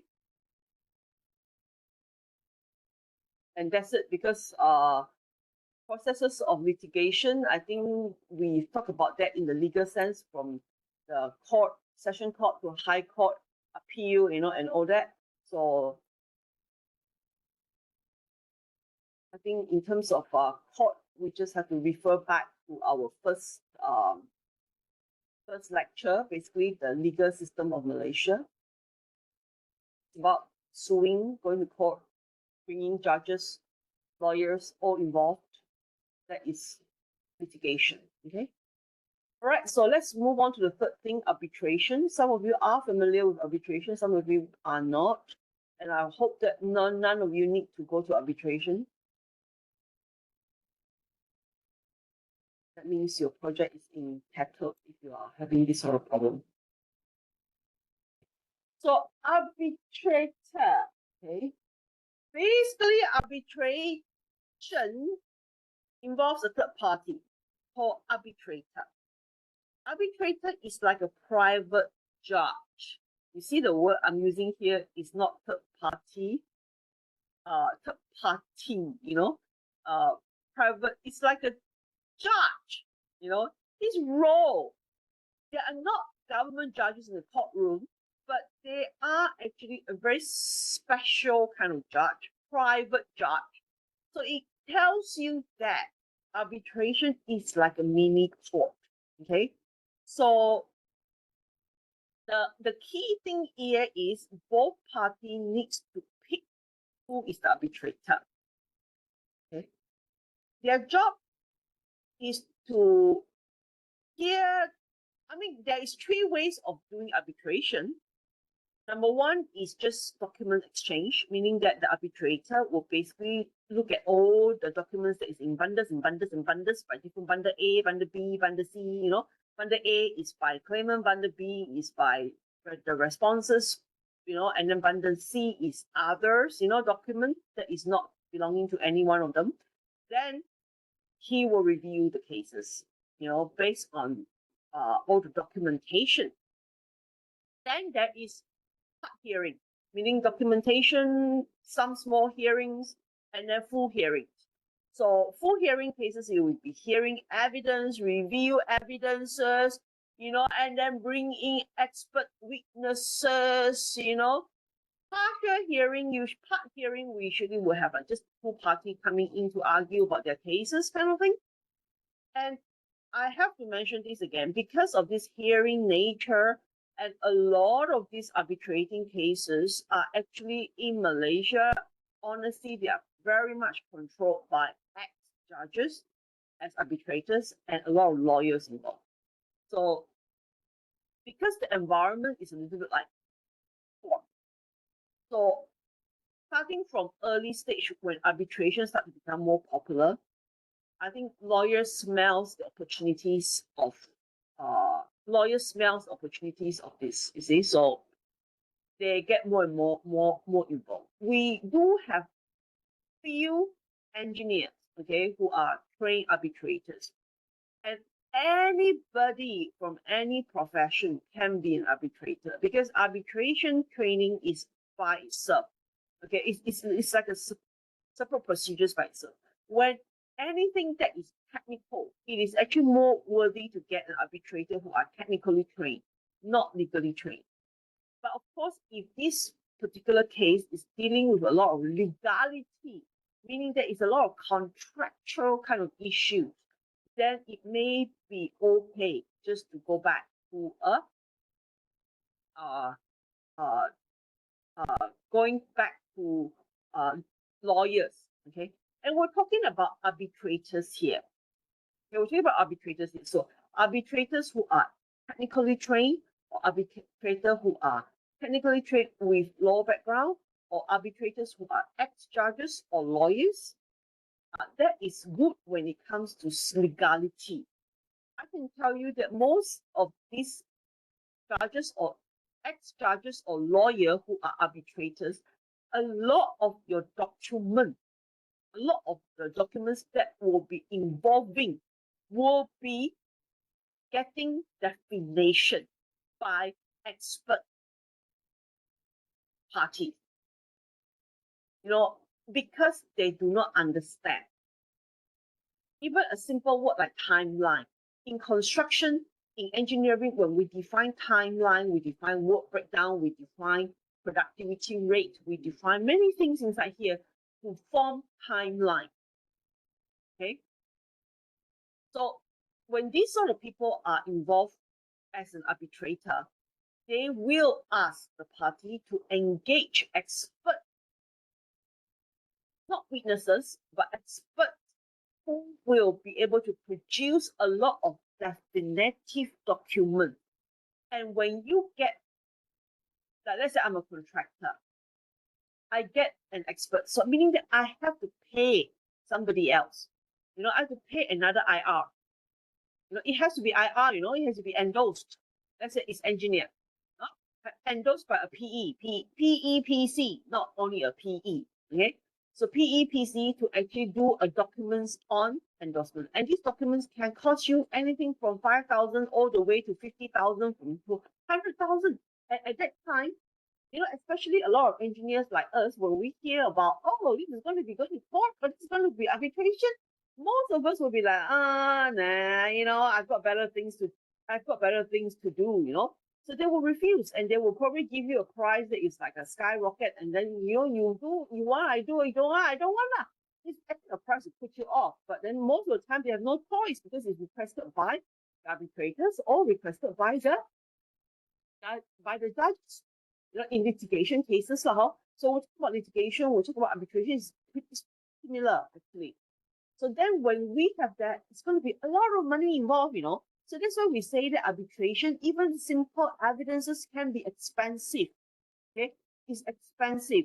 So why we say arbitration is a costly thing? Okay, simply because, okay, it is costly. It is costly.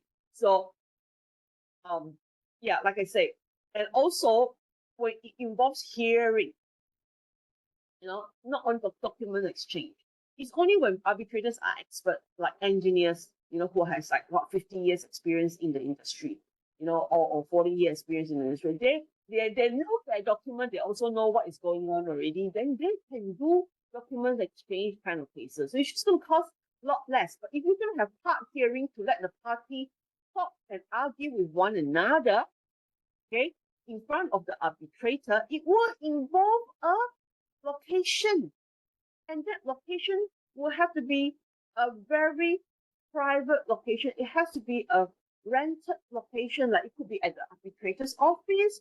And many arbitrators would not do that. They will probably say, oh, just go to a hotel, rent a room or something like that in some training center, or maybe come to Unimas, Hey, you come here also, we cannot give you for free. We still have to charge you. Okay? So again, the location for arbitration will cost money. Even if you go to arbitration center in KL, it will cost money. Okay? So if it involves hearing and part hearing, many of these parties will usually be very worried. You want me to talk in front of people? I'm a bit scared. I'm a bit stressed. So many of them will do what? And they will also scared that they say the wrong thing. So what they will do is they get lawyers. So the people who are coming here to do the arguments are the lawyers. Lawyers, they work by the clock. Money involved. So how can arbitration not be costly? It is very costly. From everything needs money. So then if you bring in expert witness also charge you. Not charge me? I'm not going to come here for wait, this arbitration processes, court processes, you don't know when you'll be called. They could be having an argument inside for a whole day and you're sitting outside there for whole days. I have to charge you. A typical engineers, 2,000, 5,000 per day. Common, I would say. The fees. Okay, so arbitration, of course, we have arbitration acts. Let's go to arbitration processes. Basically, this is the processes that I've mentioned just now. It's very it's similar. Okay. So there is arbitration acts. Okay, and then there's also an international ones as well.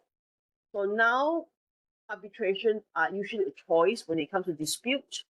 International, we use international law when it comes to not international law, I shouldn't say that. It is a separate law, a separate international arbitration involved. Okay, when it comes to arbitration, okay, there is what we call UN CITRA arbitration rules that is for international arbitration. I'll explain international arbitration in a short while. Let's talk about our local arbitration first. So we have the Arbitration Act 2005. Okay, so in the absence of any provision in arbitration agreement, it is implied that parties intended one arbitrator to be appointed as a sole arbitrator. Okay, so again, arbitration can be, it is statutory as well. So meaning that if you go for arbitration, even though it's not stated in a contract, it's actually okay. It's actually doable. It's actually legal. Okay. So for local arbitration, the first thing is when it's arbitration, the first important thing is you need to go to the KLRCA, and from there, you will need to lodge the case basically and say that we are going to go for arbitration. And the most important thing is appoint the arbitrator. Local arbitration will usually be only one arbitrator involved. International one is 3. You can have 3 arbitrators. Okay, preferably 3 international arbitration. Local one, the most important thing here is to set the arbitrators. So there is a lot of trained arbitrators. They have to be properly licensed because they have to be trained to write an award. So they will go from one stage to the other stage.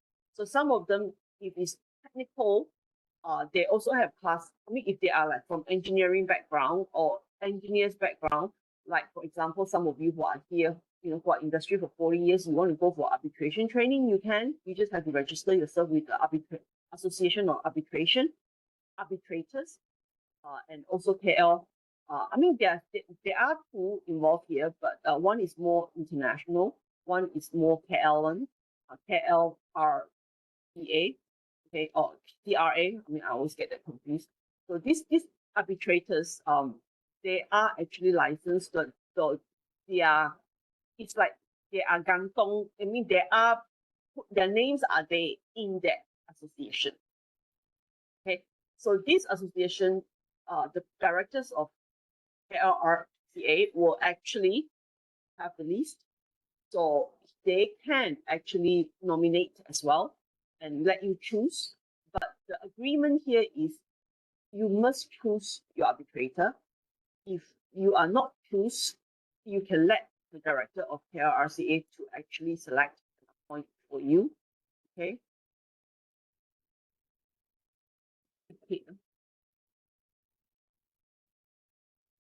It's a duplicate. Sorry, this is one page less than.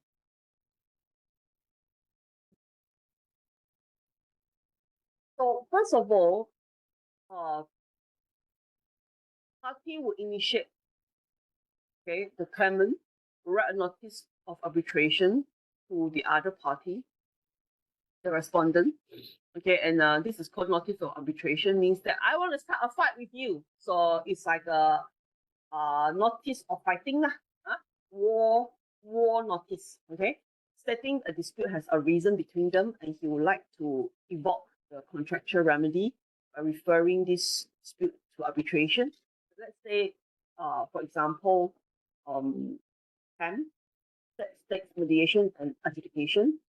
So either that is already done, and this person, like the claimant, now evoke. Evoke means that if I've done it and I'm going to go for arbitration now, or you want to go for arbitration straight.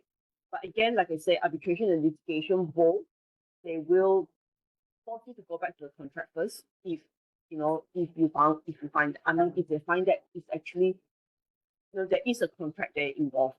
So if it's not that, for example, JKR and PW form, they will go for arbitration. I mean, it's written there, go for arbitration, then that is very straightforward. You will straight to go arbitration. Like I said, you still can do the invoking. I don't want to use all these methods because arbitration is also statutory.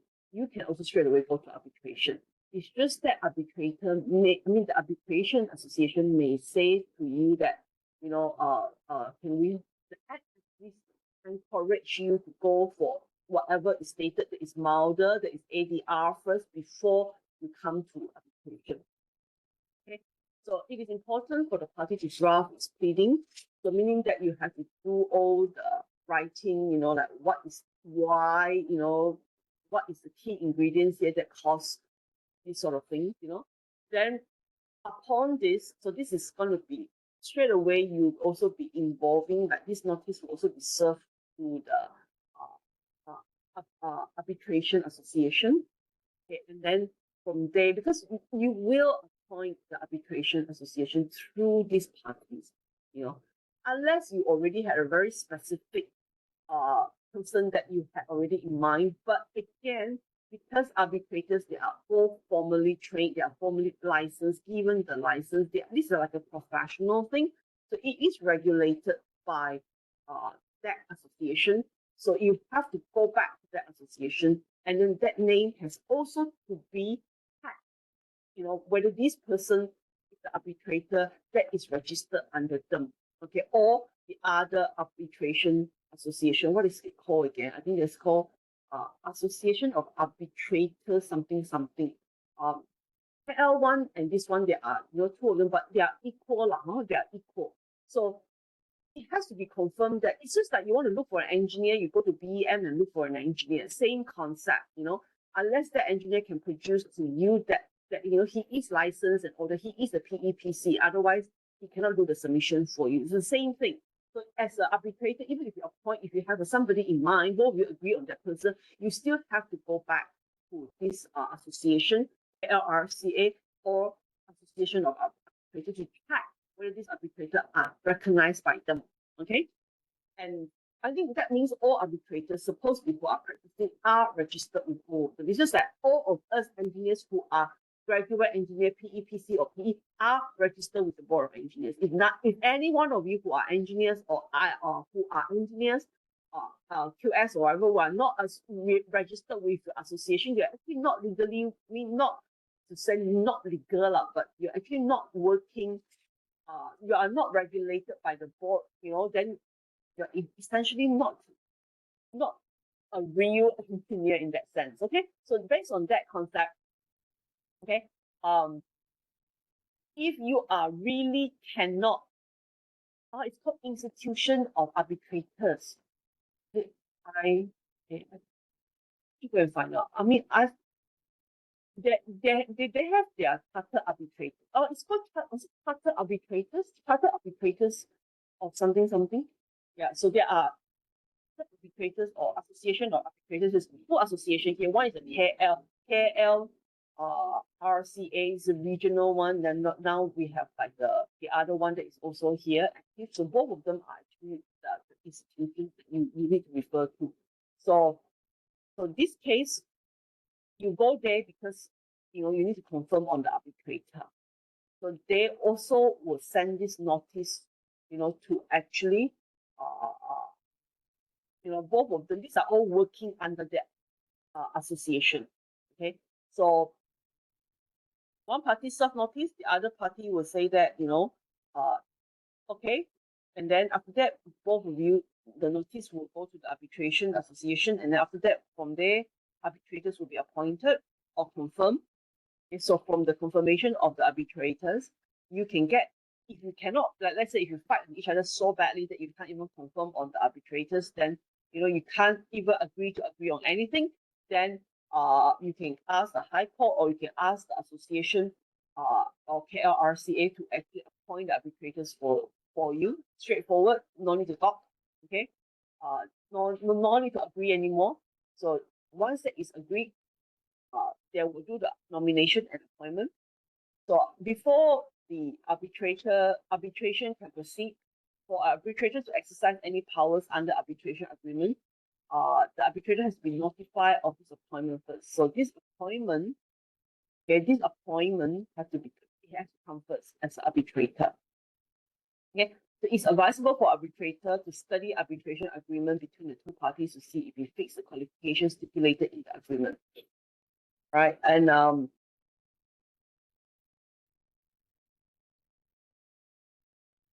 if you want to challenge any appointment of the arbitration, you do it. Arbitrator, you have to do it within 15 days. So then arbitration processes continue.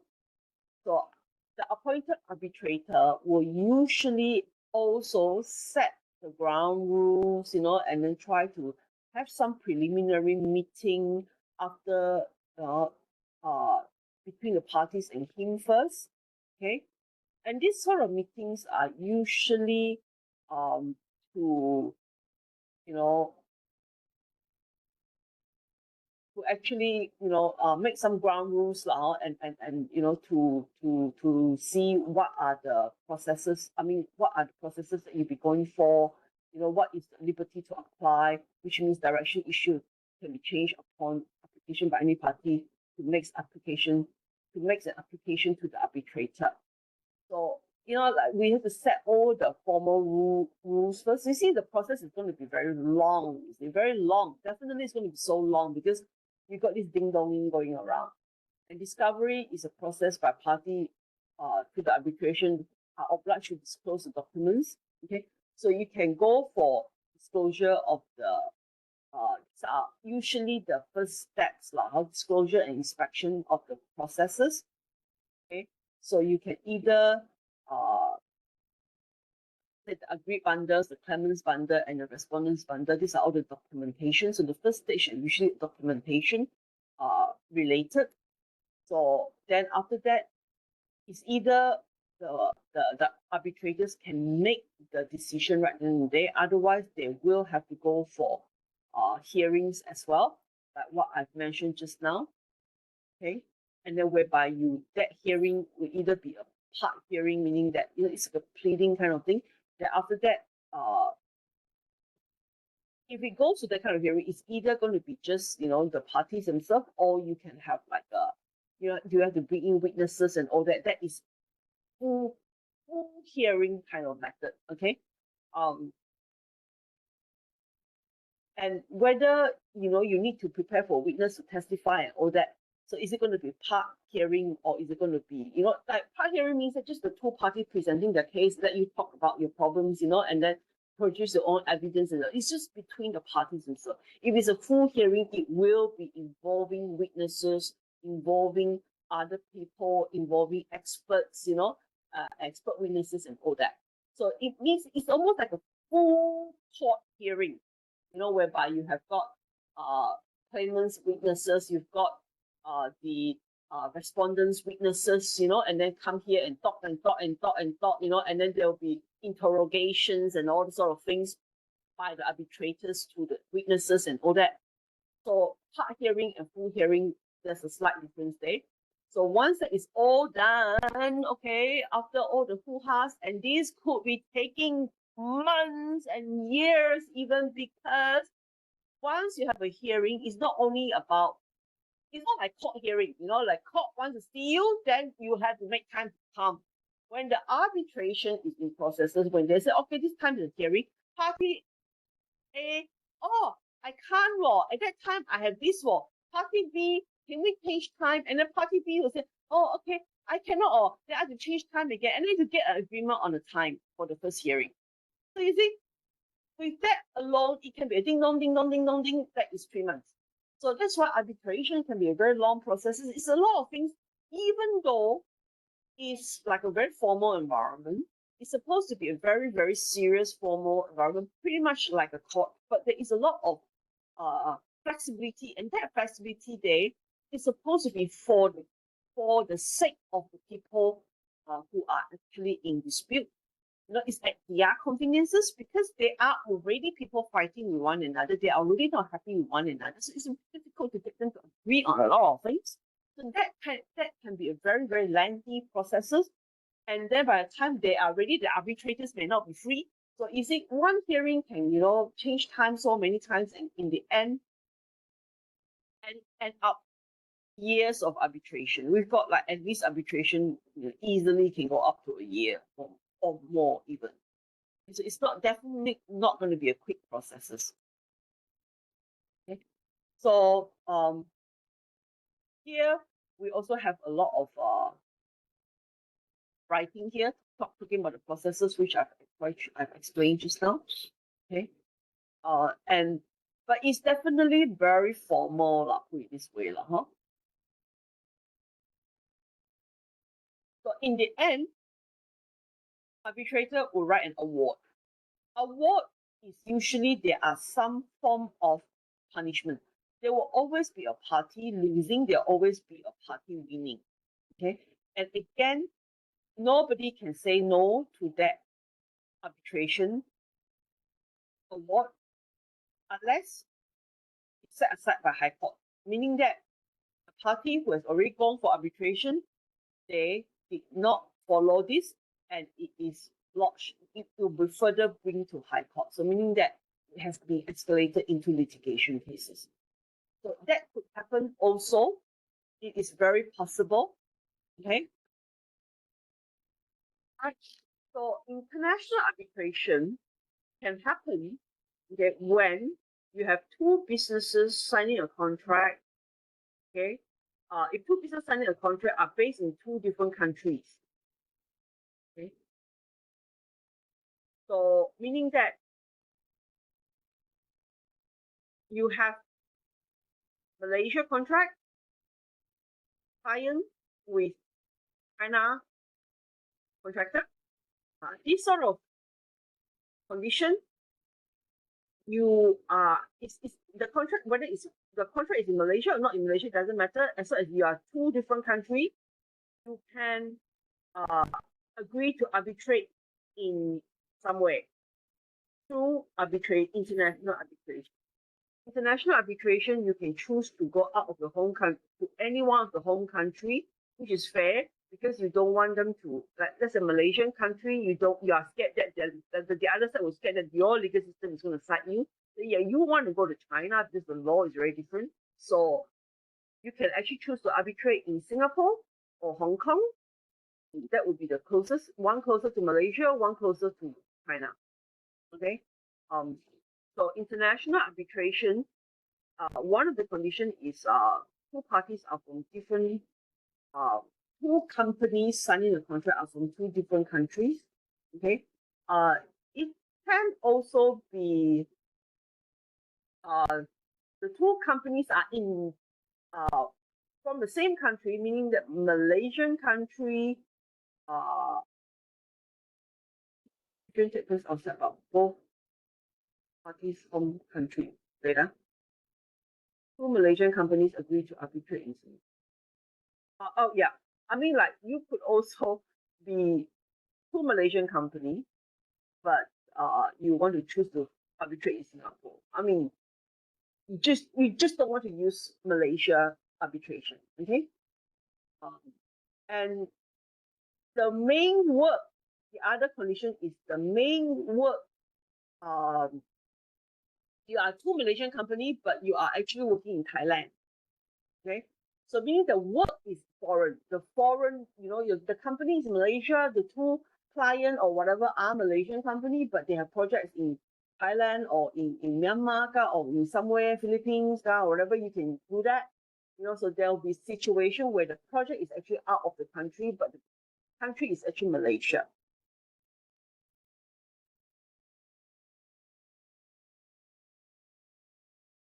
And of course, any contract that involves multiple countries is considered as international arbitration. So these are the typical conditions why you can use international arbitration. Okay. Maybe I think international arbitration. Why you want to go for international arbitration?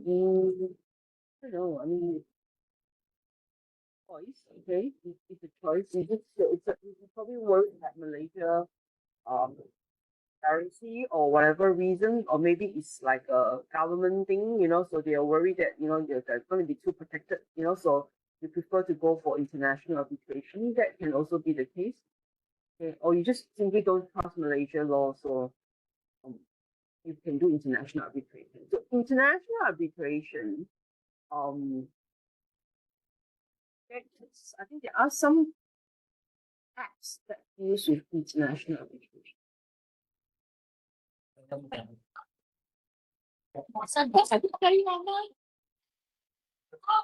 International arbitration is a model law. Okay. And then you also have this UN Commission International Trade Law, UNICITRA model law. Okay. So this one is like it's assisting the member of the states, assisting the members, okay, under UN, who are UN members, in handling all these ups and all that.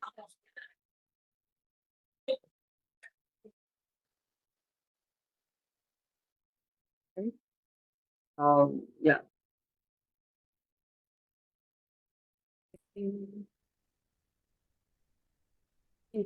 UNICITRA model law versus UNICITRA arbitration rules.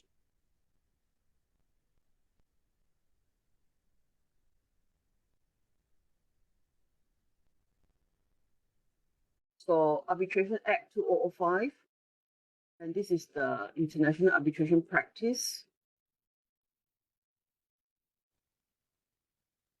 And some of the international arbitration case studies, if you want to take a look.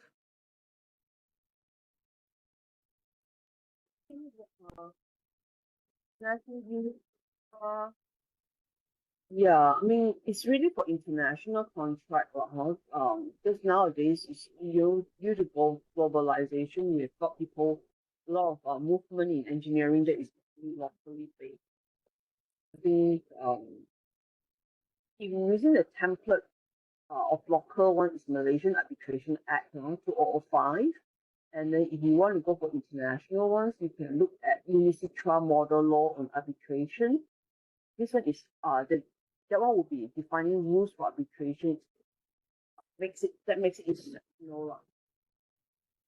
Is UNICITRA. UNICITRA is actually, like I say, it's a UN based New York Convention. Do you really want to go into this?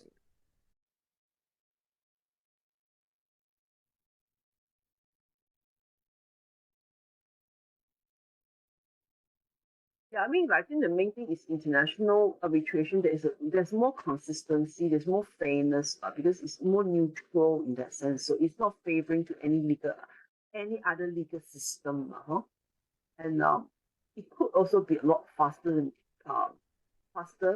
okay? Because when you're involving international, it's probably more expensive, So people want to get things done as soon as possible. So to save costs. So that will actually push it to be faster.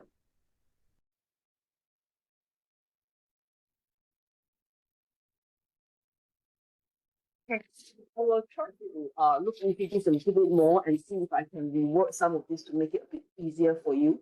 So, but I think that's it. I think we are done for all the dispute resolution method. I think that will be very helpful in your adjudication one will be very helpful in your assignment, the last part of the assignment. For your information, the assignment, I've already opened up the assignment submission. If you are finished, you can actually submit to us from today onwards. I've opened up to now, I think, or tomorrow, something like that. So if you are worried that you forget to submit your assignment, you can do that today or tomorrow onwards until the due date. Okay. So any questions on dispute resolution? So we've got all these different dispute resolution methods involving different party. Some of them is a lot stricter, some of them is a lot more gentle.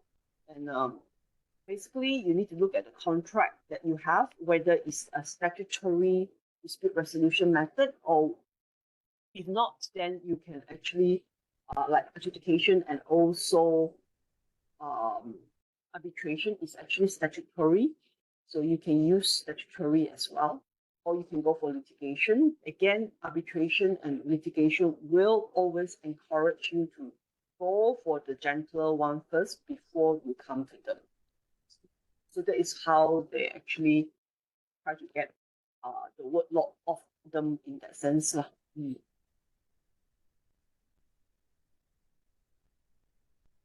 There are many cases, whereby there's a few cases that I've heard of is if you look at the MLJ, if you go to MLJ, I think there will be a few, you see some cases they do not entertain any court proceedings at all until you've already done your alternative dispute resolution method, such as mediation and adjudication. They want to see a proof of that first before they actually bother even to entertain your case. So I think that is what is happening. So mediation, there's no mediation act. Adjudication, there's an adjudication act, especially on payment. And then arbitration, there is a local arbitration act, and also local arbitration act also adopted model from UNISTRA model law. They adopted that in, so meaning that if you have got two parties here that is wanting to go for international ones, they will actually follow the UNICITRA law as well. Okay, so this one here gives the option of people working in Malaysia going for international arbitration. So it's actually a lot more open to potential outsiders to come in, and for our contractor to go out there, or our companies, our trade go out Malaysia as well. So I think these are like contractor going out to other countries to work, or designers going out to other countries to do work and all that. So there is within the arbitration act, they also adopted, they actually recognize the UNICITRA model law. So that in that sense that, international arbitration can also be part of arbitration for Malaysian company as well. Okay, so that's why we have the option of using the local arbitration or international arbitration. Okay. So the Chartered Institute of Arbitrators. Now I remember the name. Institution of the Chartered Institute of Arbitrators, or is it the Institute of Chartered Arbitrators? This organization is actually an international organization, but they are also based in Malaysia. But a lot of jobs now are taken over by the KLRCA, which is the KL Region Chartered Institute of Arbitrators. So these are why you see that, these are regulatory body, just like BEM, they are regulatory body for the Engineers Act, because we have got the Arbitrators Act. So we have a regulatory body. These regulatory bodies make sure that all the members are actually acting in a professional manners. All the arbitrators is acting in a professional manners. You see, so that's why a lot of these documents and everything will be kept in these offices of the KRS. The copy has been made to them. It will be kept as a case as well over there in their offices as well. In the database, I would say offices nowadays, we don't have that much of offices anymore. Everything is online. So yeah, it's in the database. So a lot of things with arbitration, we will still have to refer to either the Chartered Institute of Arbitrators or the KRRCA. Okay, I think that is but all arbitrators needs to be trained. There will be stages like from 25 to 35, you are the associates, and then from there you move on to be trained. So if you are just an engineer, there will be courses that you take in terms of legal as well. So they will having some legal classes that you need to go and get your training. Okay, you do study lah, huh? So let's say after you finish your masters, you can actually go to study arbitration if you want to increase the pool of arbitrators, engineers arbitrator in Malaysia. I think that would be a very nice thing. Okay. Actually, I should go for it too, but then I actually sat for one of the exams, and after that I took a slack, and then I haven't completed yet. So yeah, so then you also need the last stage will be you have to be trained in award, meaning that you'll be following like a mentor, to write an award, and that one would take like quite a long time as well. Yeah, so that one would be from exam. It's almost like doing your PE exam. So you've got different stages of exams, and the final one will be award writing, and that award will have to be implemented and all that, etc., for you to pass the exam. So the process is actually quite long, okay, many years for you to train. So that is why some people are not very keen, because it will take time. And then, as people are working at the same time, it's not like studying masters, you are forced to be in one place for a year or two. This one is like, there's stages of exams that you need to do. So then, you pick one, and then you may slack off, and then after a few years, you forget all about it, and then you don't do it anymore. And then once you realize that it's been slacking, then you go back to, rearrange time for second stage and all that. So it's just like PE exam, like you need to do it at your own initiative. So yeah, I mean, you could do that and be trained as arbitrators. All right, I think that's all. Let's start this. In case I accidentally show you things I shouldn't be showing. All right. Are we all here? Yes. All right. Are we all here? Are you all in front of the computer, not floating somewhere? Yes, Dr. Ting. Yes, Doctor. Dr. Ting, Spiritually okay? hi, morning, Dr. Ting. I came late. I haven't do my. Yep. Yeah, I know. Right, hold on. I will. I'll take a peep at the exam paper again. Otherwise, I'll be showing you the entire exam paper. It's not gonna be good.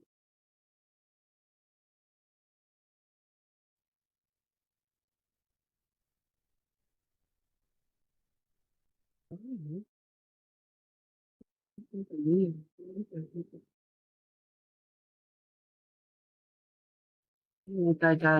I gave her the wrong version again.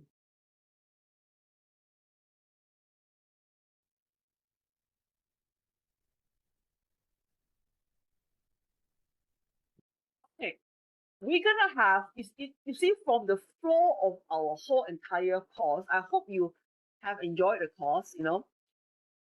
I think it's probably a bit different from the rest of the other courses, and it may be very challenging for some people, and some of you may find it so interesting that you actually find it quite okay, easy. So the flow of the whole thing is we will have week one, supposedly, we talk about the legal systems of Malaysia. And I can tell you, the legal system of Malaysia, I did not put out any question on that. So you probably can skip all your week one.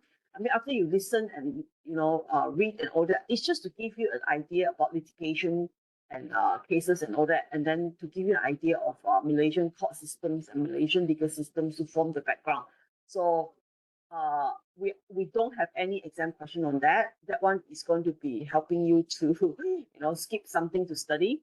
But I hope you have listened to the recordings already, lah. In fact, I'm supposed to be taking your attendance on that. I need to check on that as well. Okay. So next week I will have to look at some of the attendance for some of your pre-recorded classes, and I will check in again. If I need to, I will check in again for you all. Yeah. Now we have also got not sharing my screen, right? Dr. Ting, Huh? Dr. Ting, just to check with you, okay, just now you talk about the class attendance, right? Mm. I just checked on my class attendance. There was a day that I think there was not recorded on my attendance on the 29th of March. I think that was on the pre-recording class. Yeah, something like that. Just one class that I don't have that. I don't know whether the other fellow students have that problem or not. Let me have a look. 29th of March. 29 of March. Okay. Let's talk about the exam first, and then we'll go to the attendance side. We will check Okay, one by one. okay. Yeah. So the first question is going to be on, because you see the flow of the work is from legal system, and then after that we flow on to contract act. Okay, because that is an act that is relevant to all engineers. It's about how you contract with one another. Okay, client, consultant, with client, with contractor, consultant with contractor. Is whatever contract that you make in Malaysia has to follow the Contract Act of Malaysia 1950. Okay, so in order to have a legally binding agreement, you must be able to follow, the following through the whole entire condition that makes a contract. Okay, such as offer, acceptance, consideration, and all that. So go through that. And one of the things is every contract must have terms and conditions. Okay, that is valid and enforceable. Okay, under the Contract Act. Terms and conditions. So can you describe how to make your term and condition under the Contract Act to be valid and enforceable? Okay, that is the key thing that you have to remember. And then how to evaluate, terms and conditions to ensure that is a fair and lawful contractual agreement. So how to evaluate, this is a lawful agreement. Okay, you have to make sure that the people signing are not minor. There must be legal capacity to enter into a contract. Okay? And that goes to the second part of the questions. And what do you consider as legal capacity to enter into a contract? Okay, and these questions are actually a little bit hard to digest, honestly. They are from Dr. Ambrose, and we kind of felt like, we're trying to make it more sense in that sense, in a way that, but this is all the question one of the whole thing will be in contract, okay? In contract X. So it's about, hold on, let me take a look. That's why I'm confirming, I'm not sharing my screen with you, right? I mean, I'm actually opening some files here.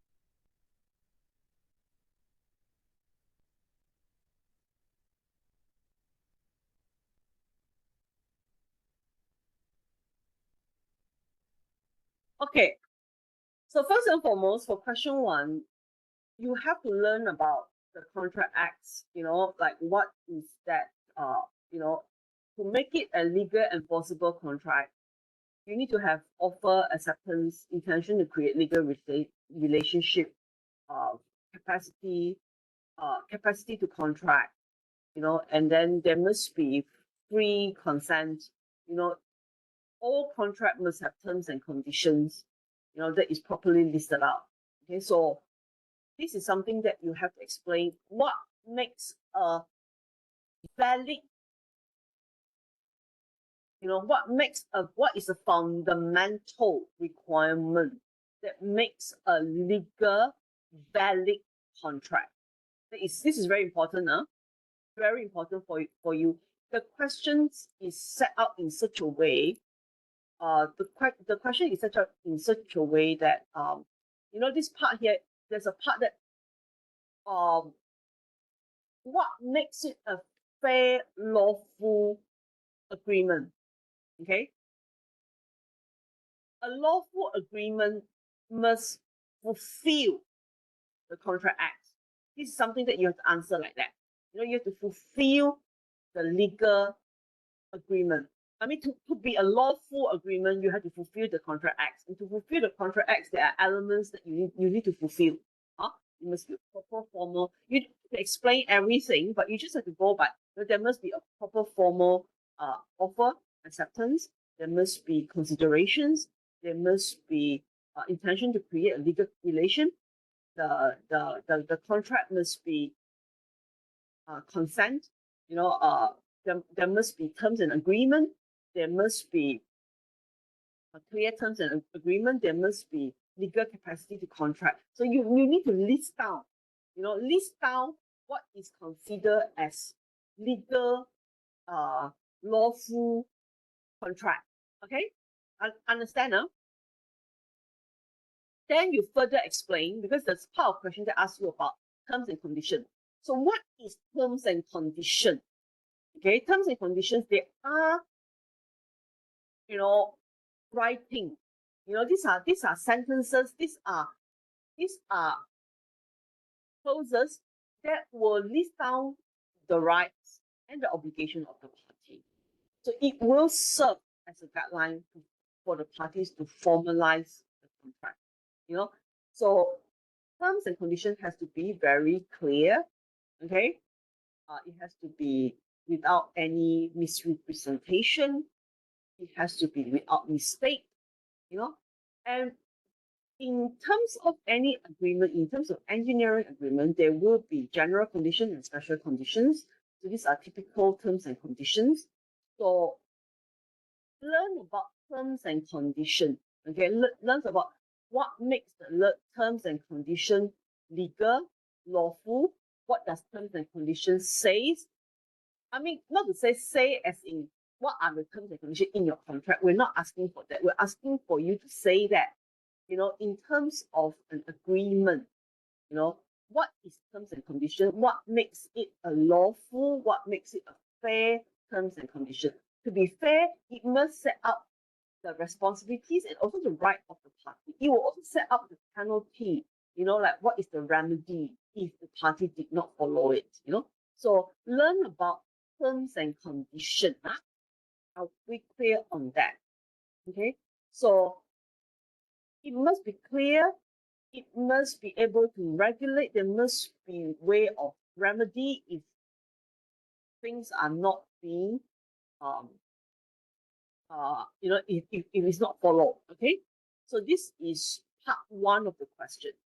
Okay, so if you want to have some examples to talk about, like if let's say you want to use an engineering contract that you know to explain, like okay, for terms and conditions, we must have say in an engineering contract, we talk about contractor's responsibilities like these are the client's responsibilities like this and the right is like this. If they don't work like this, they can be terminated. You can explain in terms of that kind of example, and that will give you some good marks. Okay, I'm pretty sure Dr. Ambrose has something in his notes that is with that, because this is his question, and then because of the way that he worded the question, it was a bit unclear for us as academics, as scholars. So we actually reword some of these questions, and we find that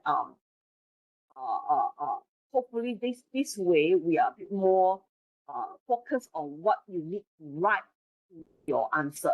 Okay. And second part of the question, there will be part A, part B. Second part of the question, it involves about capacity to contract. So there must be some age requirement. There must be something to do with mental capacity, free consent. Free consent is like, you must be you're not going to be like drunk or anything like that, or being put on drugs, and your consent must be free, is it? And then there will is without fraud, and misrepresentation, and the legality to contract. And legality to contract means that this using the law of Malaysia, you can contract. Okay, so you cannot be a minor.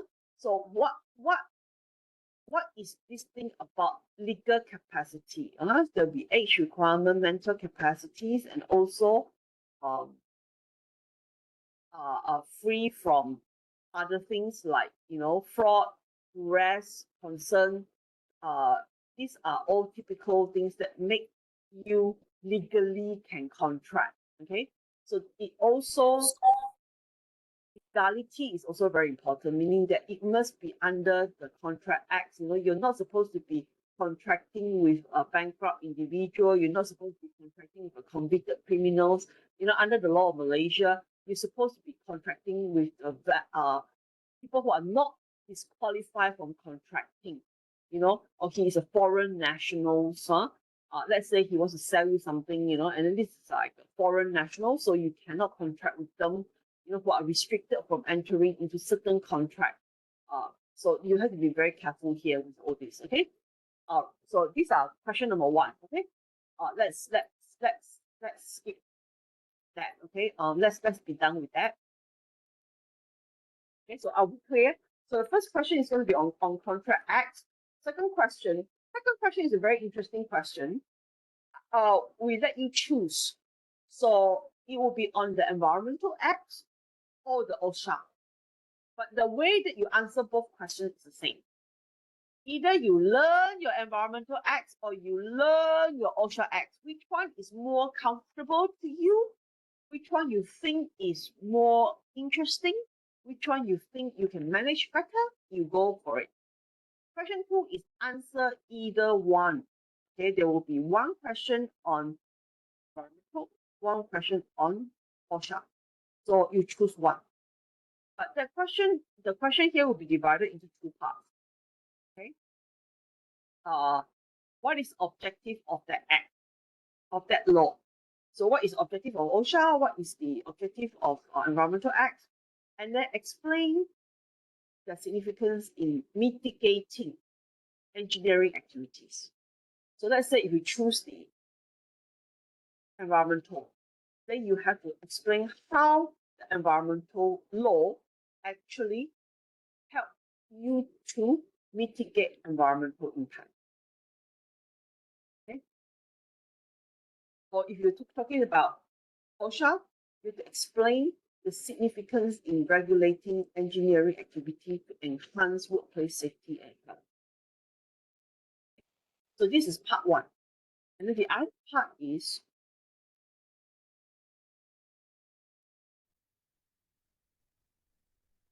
so you need to actually look into the act itself. Okay, so that will not be given. So it means that if you study this, you're going to really study the acts carefully, or whatever notes that Dr. Ambrose gave you that points out the acts that is relevant to your engineering profession. So you need to talk about certain, certain part of the act, okay, what that is related to your engineering profession. Okay, so for example, if you're talking about environmental policies, so what is it in the environmental policies that will actually help you to do your work in your engineering profession? Meaning, okay, let's say you're a design engineer. Okay, so which part of the environmental act that is actually relevant to your work? You understand? This is how you should be answering the question. Okay, so if let's say you are a you are a civil engineer. So which part of the environmental act is or OSHA is actually related to safety and health on site? Okay. If you are a manufacturing engineer or you are EE, or if you are QS and all that, I don't know lah, huh? So it's like whichever your profession is, okay, we want you to relate that part of the act to your profession. Understand?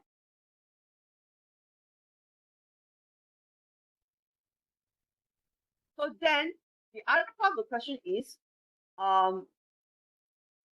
let's say you're civil or manufacturing, like the factory is actually coming out, your factory is actually coming out with a lot of dirty water, or a lot of like byproducts that is pumping into the river, for example.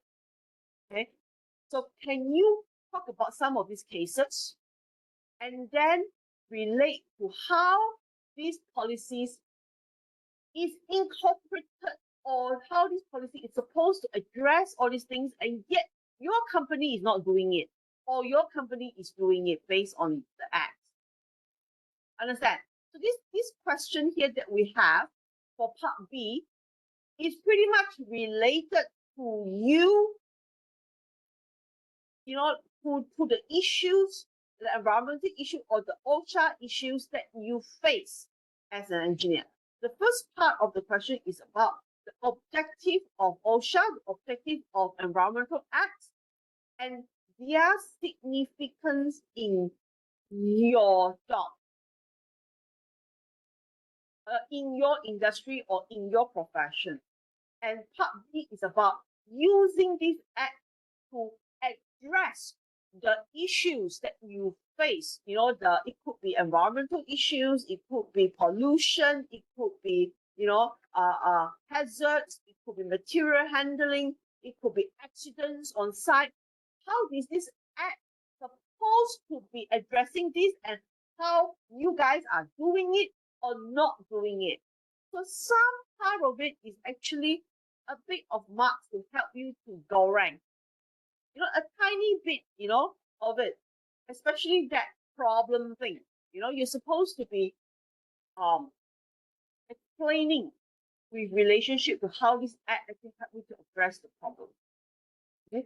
And whether you're doing it or not, whether you can make improvement or not, that one is pretty much like I said, a kind of free marks kind of thing, So in fact, at all the questions, we do actually have a little bit of like things that can let you be a bit more free to write, because it's based on your experience, based on your industry. It's like an application kind of question on paper, but that application question, we cannot really mark you wrong because it's actually like based on your experience. Do you understand? So learn either the environmental one or the OSHA one. You can learn both also can. I mean, there's no harm. But in the end, but the question, the way that you answer the question is the same. So it's either you go for the environmental one, you're quite happy with the environmental, or your work does not involve any environmental thing. So your work actually involve more OSHA thing. Then you answer the OSHA question, whichever is easier for you. Okay. So answer one of them only. It's either 2A or 2B. Don't go and answer both. Otherwise, you don't have enough time. Okay. So we have Contract Act, we've got Environmental Acts, we've got OSHA Acts, and then we've got Building, we've got Land Ordinances. These two is not part of the exam. Okay. Not part of the exam. So from here, you can see that our 7 weeks are pretty much all covered already. Okay. And then we move into, it's all about legislation. The first two questions is all about legislation. And then the third question is more my question. Third and fourth is my question. So I am going to be giving you a scenario, of a few things happening. And then out of this scenario, you have to pick like what are the two contractual issues. Is it an EOT issues? Is it is it a time issues? Is it is it quality issues? What is the, or is it a variation? Is it a variation issues? Is it instructions issues? So basically, we've covered like 5, 6 weeks more or less. 4 topics, but about 6 weeks. No, less than that. 5 weeks, more or less 5 weeks worth of classes that is focusing on contractual matters. Okay, so there will be a scenario here. Okay, that states the problem. So the scenario is there's a lot of problems there. So you just have to elaborate on 2 of the issues. So for example, if it's dealing with revisions, so then you can talk about variation. So there will be a variation issue involved here. So then you explain what is variation, or if it's a time delay issue. So if it's use the word proper contractual word like delay, so if there's a delay issue, what is the delay caused by, and how in contract your contract in your organization, how do you deal with these delay issues? And in your contract, what is the rights of the parties? What are the rights? What are the responsibilities of the party? If he's talking about delay issue, so then we will talk about the things that you're talking about will be EOT, application of EOT, LAD, if it's continued delay, it will be EOT, there'll be LAD involved. Okay, so you need to elaborate on that. Okay, so you pick 2 of the issues to elaborate. If it's a VO, then we talk about how to value VO, what are the method of VO valuation for your project, and then after that, so after that you move on and explain in terms of contract. I won't get you to memorize all the contract clauses. It's more like, okay, in your organization, in these variation cases, how would you be verifying it and all that? Then what are the practical ways to follow up with the issues? And when we say about practical ways, these are all free marks, 3 marks. Yeah, like there'll be 5 marks. It's sort of like a 3 marks. It's more like what actions would you take to resolve the matter? So how would you resolve the VO matter? How would you resolve the EOT matter? Pretty much like your assignment. Okay, pretty much like your assignment. Like your assignments, you guys are going through things like I can see you guys going through things like the one that I see you guys talk about the project itself, you talk about the issues itself, then you write the issues itself. From the issues itself, you go on and talk about the contract. What does the contract says about these issues? And then after that, what was your practice? Exactly the same. Okay. So out of the scenario, you pick 2 of the issues to explain on the issues. Part 1 is explain on the issues. Part 2 is evaluate it with the contract. And part 3 is about what you do about it. Understand? So what you do about it will be 5 marks. And that 5 marks is like I said, I wouldn't give you like kosong, unless you can give me kosong answer, then I can give you kosong marks. Otherwise, you write something like, okay, then what your organization do and all that in the EOT issue, in the payment issue or whatever, in the material delay issue, material quality issues. These are all typical actions that you do. So basically, talk about the issue, talk about the contract, talk about what you understand. Okay, so that is question 3. Then this covers 5 weeks. 5 weeks of the classes. Okay. So from LU 8 to LU 12, more or less, it's about this. Okay. Then whatever we talk about today, learn arbitration and adjudication, and then talk about resolving payment dispute with SIPA. So these questions are a little bit of a memorizing question, because we need to set something like this so that people who are very study type, they can answer this sort of question. They study the notes, they read through the notes, they understand the notes, they can write the notes, some people can memorize very well, so they can answer this sort of question. So there'll be one question on dispute. Okay, question 4 will be on dispute, and learn about SIPA and payment, learn about adjudication processes, learn about actually adjudication and arbitration. You just talk about how the conflict can be resolved with arbitration, and just the overall how it's resolved through arbitration and adjudication, and then the SIPA is about the procedures. Okay. Part A, when we talk about resolving the dispute with arbitration and adjudication, I think you all focus on overall, what is arbitration, what is adjudication, what are the advantages, what are the disadvantages. That's all, or some of the ground rules with arbitration and adjudication.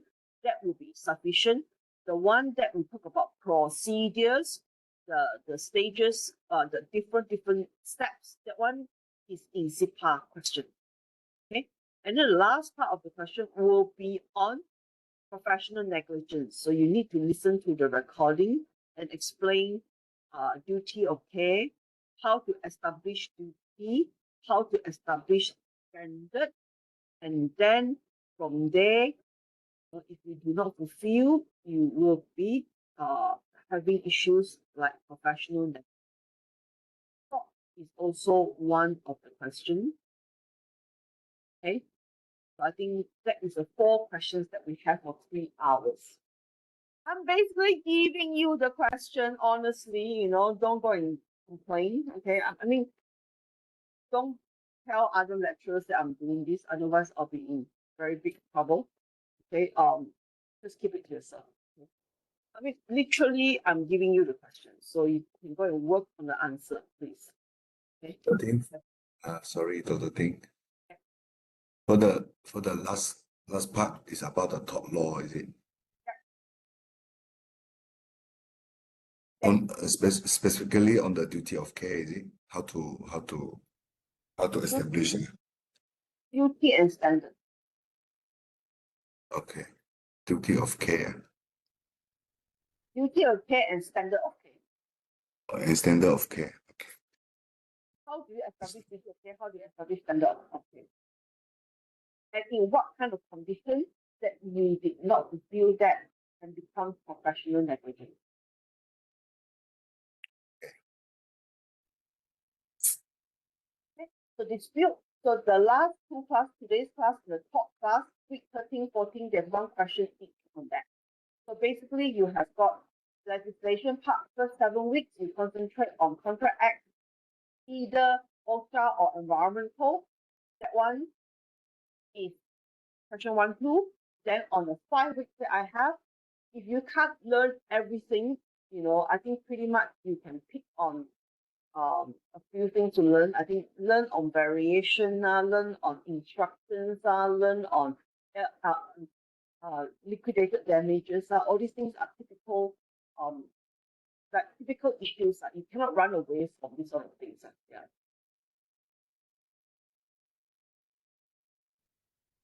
The question will be more or less about that. And then the last question will be on dispute and also tort. So I think the area to cover is, like I say, Contract Act, either environmental or OSHA. That will be 3 topics. And then on the contractual issues, there's 5 weeks. We try to focus try to pick something to study if you have no choice.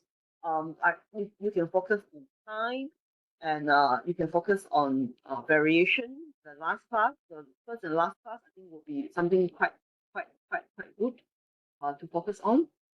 Okay, and then the today's class on arbitration, adjudication, and CIPA, and then talk. Okay, talk, focus on duty, standard, and also what makes you break them. Okay.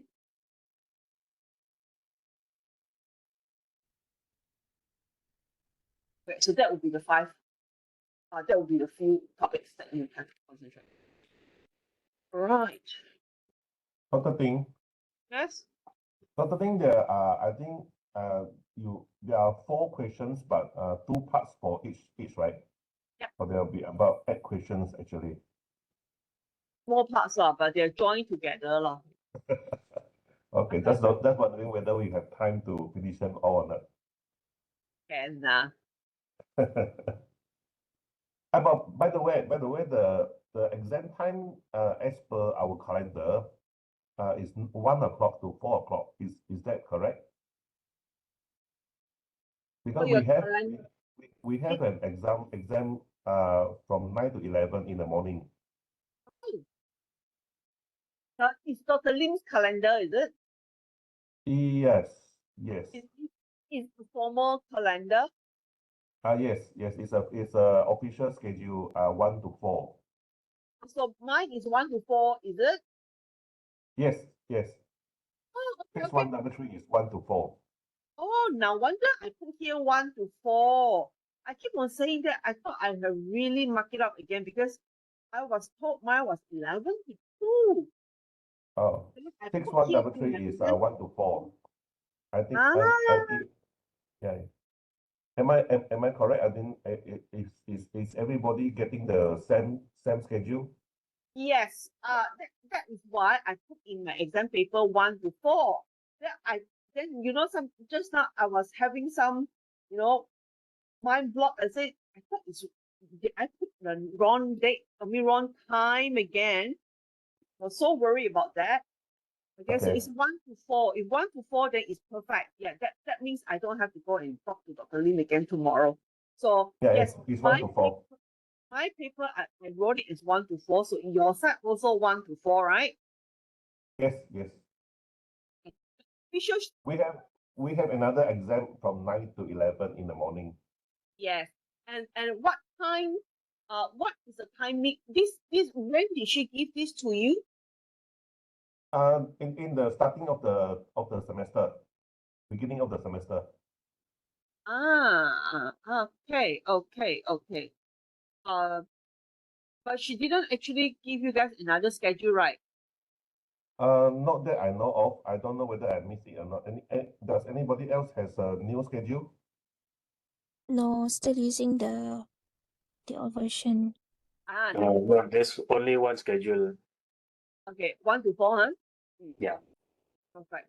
Then we will do 1 to 4 because I was thinking like 11 to 2, what a funny time, Yeah. Yeah. Good. Okay. Glad that we make it clear. Okay, thank you, Dr. Ting. So after that, 11 to 1, you guys can go for lunch first, and then after that, come back for the next paper.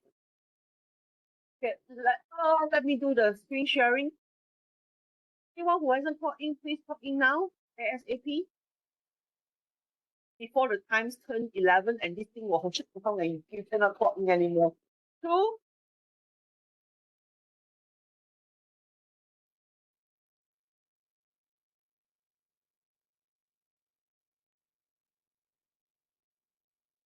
Yep, 19. Yep. And anyone else? Okay. Are we all done? Anyone else hasn't clocked in yet? Hafifi's on here, man?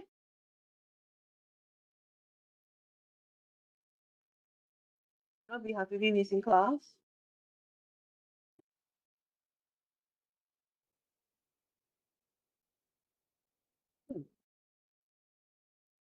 Never mind. If he is missing class, then he's missing class. Okay.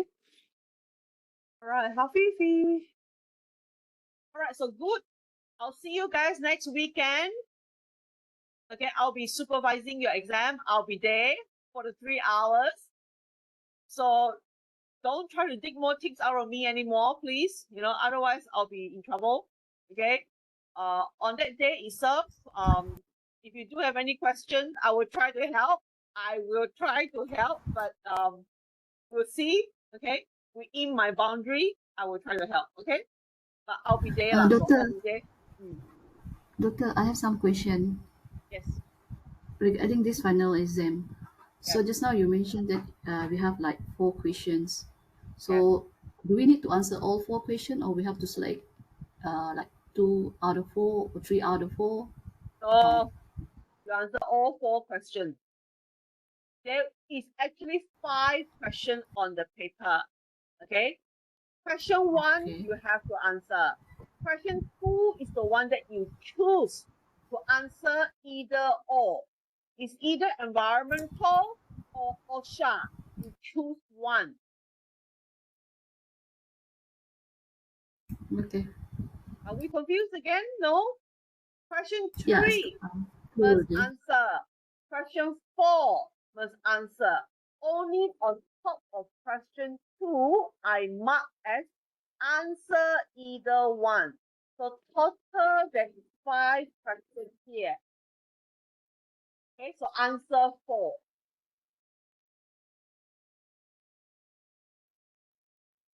You cannot choose to answer question 1 and not 2 and answer 3 and not 4, huh? All questions are compulsory to be answered. Okay. Question 2, you must answer, but within question 2, there are 2 questions. The 2 questions is exactly the same, but it's on different acts. So choose one of the acts. So if you study, if you feel like your work is more related to OSHA, and you have more cases that you know, that you experience with OSHA, then you choose to study OSHA. Okay, I mean this is our way of trying to reduce your workload. Like if you put one question on OSHA, one question on environmental acts, and then end up you have to study two acts, you know, it's like quite a lot of things to do in 1 week time, you see. So whichever you're comfortable with, some of you maybe like parents that, oh, you're working with water board, maybe there's a lot more issues with environmental thing, then you study the environmental acts. If you're more comfortable with it, you've got more examples of environmental problems in your workplace, then you study the environmental acts and ignore the OSHA question. Okay, so it's or. The question is very clear. On top of question 2, I write answer either one. So question 1, environmental, blah, blah, blah, blah, blah, blah, blah, or OSHA, blah, blah, blah, blah, blah, blah, blah. So or, okay? If you're not clear on that day itself, I'm there. You know, you can ask me again.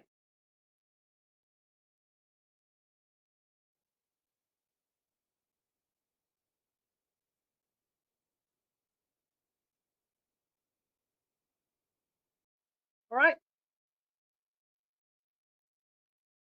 Okay, Dr. Ting. Okay. So how has it been? Good. Oh, okay, everyone. Yeah. Okay, Doctor. Dr. Ting, you check on our check-in on the 29th of March Yeah. Okay. when you have time. 29. I share to you my screenshot later on. That actually there is no check-in status for 29th of March. Yes. Because I actually set 29th of March, I think is the one that we had on the. Is that the one that we had on? I know Yeah, first it's on the pre-recorded one.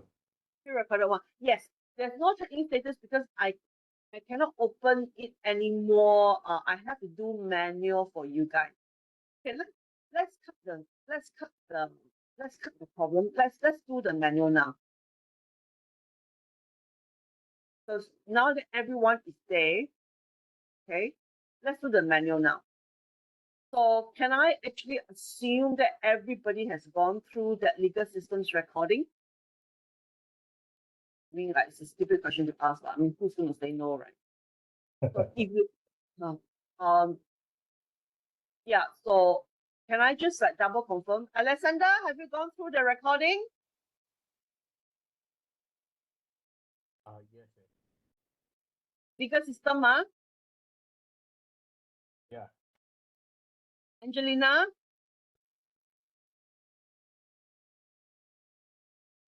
Yes, doctor. Fong, Yes. Chu, Yes. I mean, if you really haven't gone through yet, you just tell me that you've kind of like gone through, not yet, not finished yet, huh? Then I will get the message. Huh? Dorothy,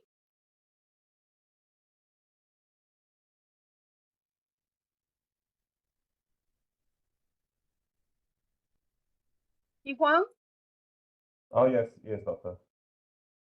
Huang, Yes, doctor. have you gone through the recording for the legal system one? Yeah, yes. Jessica, Not yet. not yet. Oh, very honest. Okay. All right. Then I will put you in first, lah, huh? Jillian, Not yet, doctor. yeah, okay, nice. Lisa,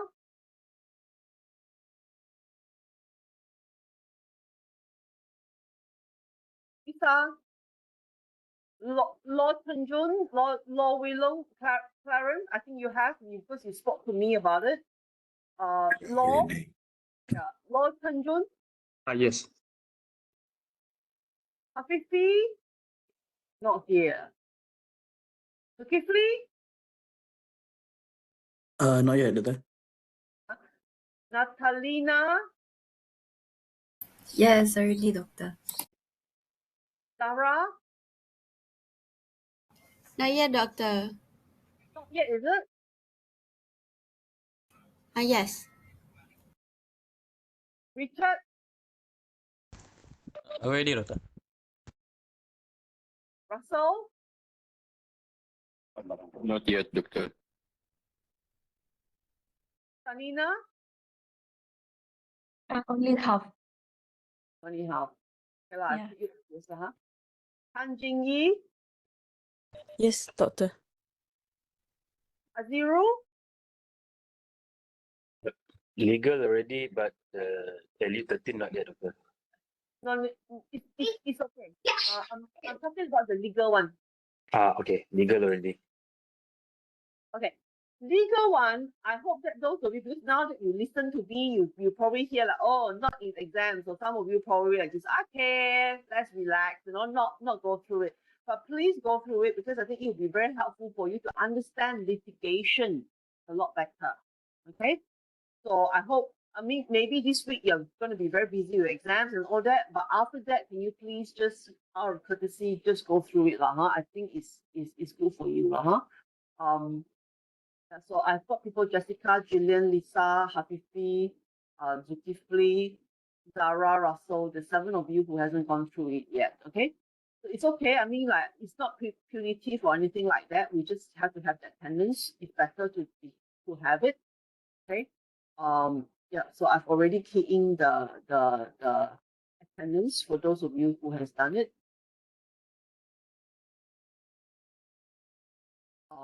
Right. Let me see if there's anything else. Dr. Oh, Ting, yeah. the notes for today, you haven't unlocked, right? Not yet, not yet. I will do it Dispute, tomorrow. dispute resolution. So we have got like let me see, 1 class, 2 class, 3 class, 4 class, 1, 2, 3, 4, 5, 6, 7, 7,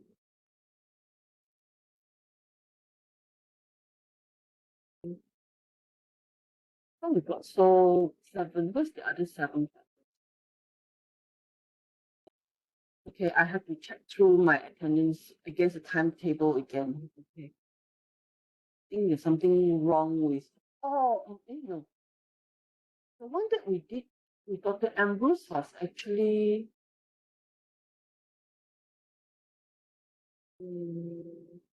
We have some missing attendance here actually.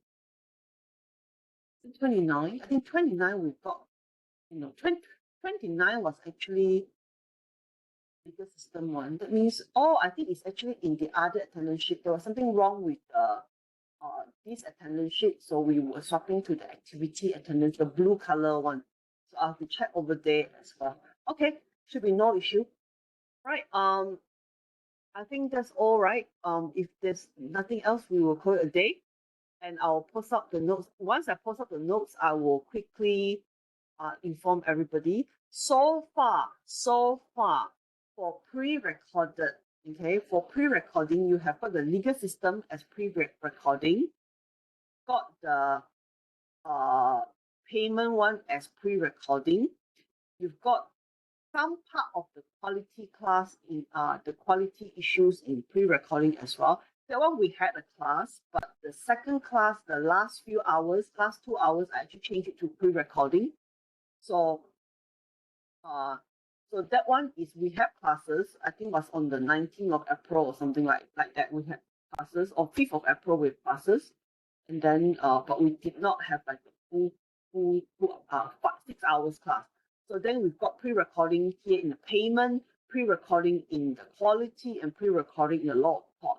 So there is actually 3 sets of pre-recording here that is very important for you guys to go through. Okay.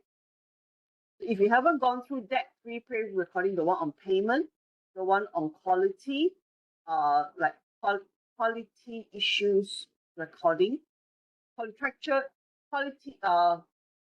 issues in quality, something like that, and then law of tort, which I posted last Thursday or last Friday. Yeah. So this law of tort you have to go through. If you don't go through, you cannot answer one of the questions. And then this tool is part of the contractual matters. I think it's more recommended that you go through. That one, I think the payment one, I've already listed down the name who has gone through it. The quality one, I think I will do the same as well. The moment you've gone through it and you put down your name as well, then I will use that as attendance as well. Okay?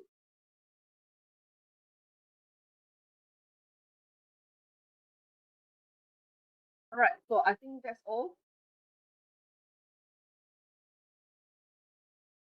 Thank you, Doctor. Right, so hope to see you guys on next Sunday in good condition. And then, yeah. Okay. Right, so I'll see you guys. Hopefully you all enjoy the class, and hopefully you learn something from it. All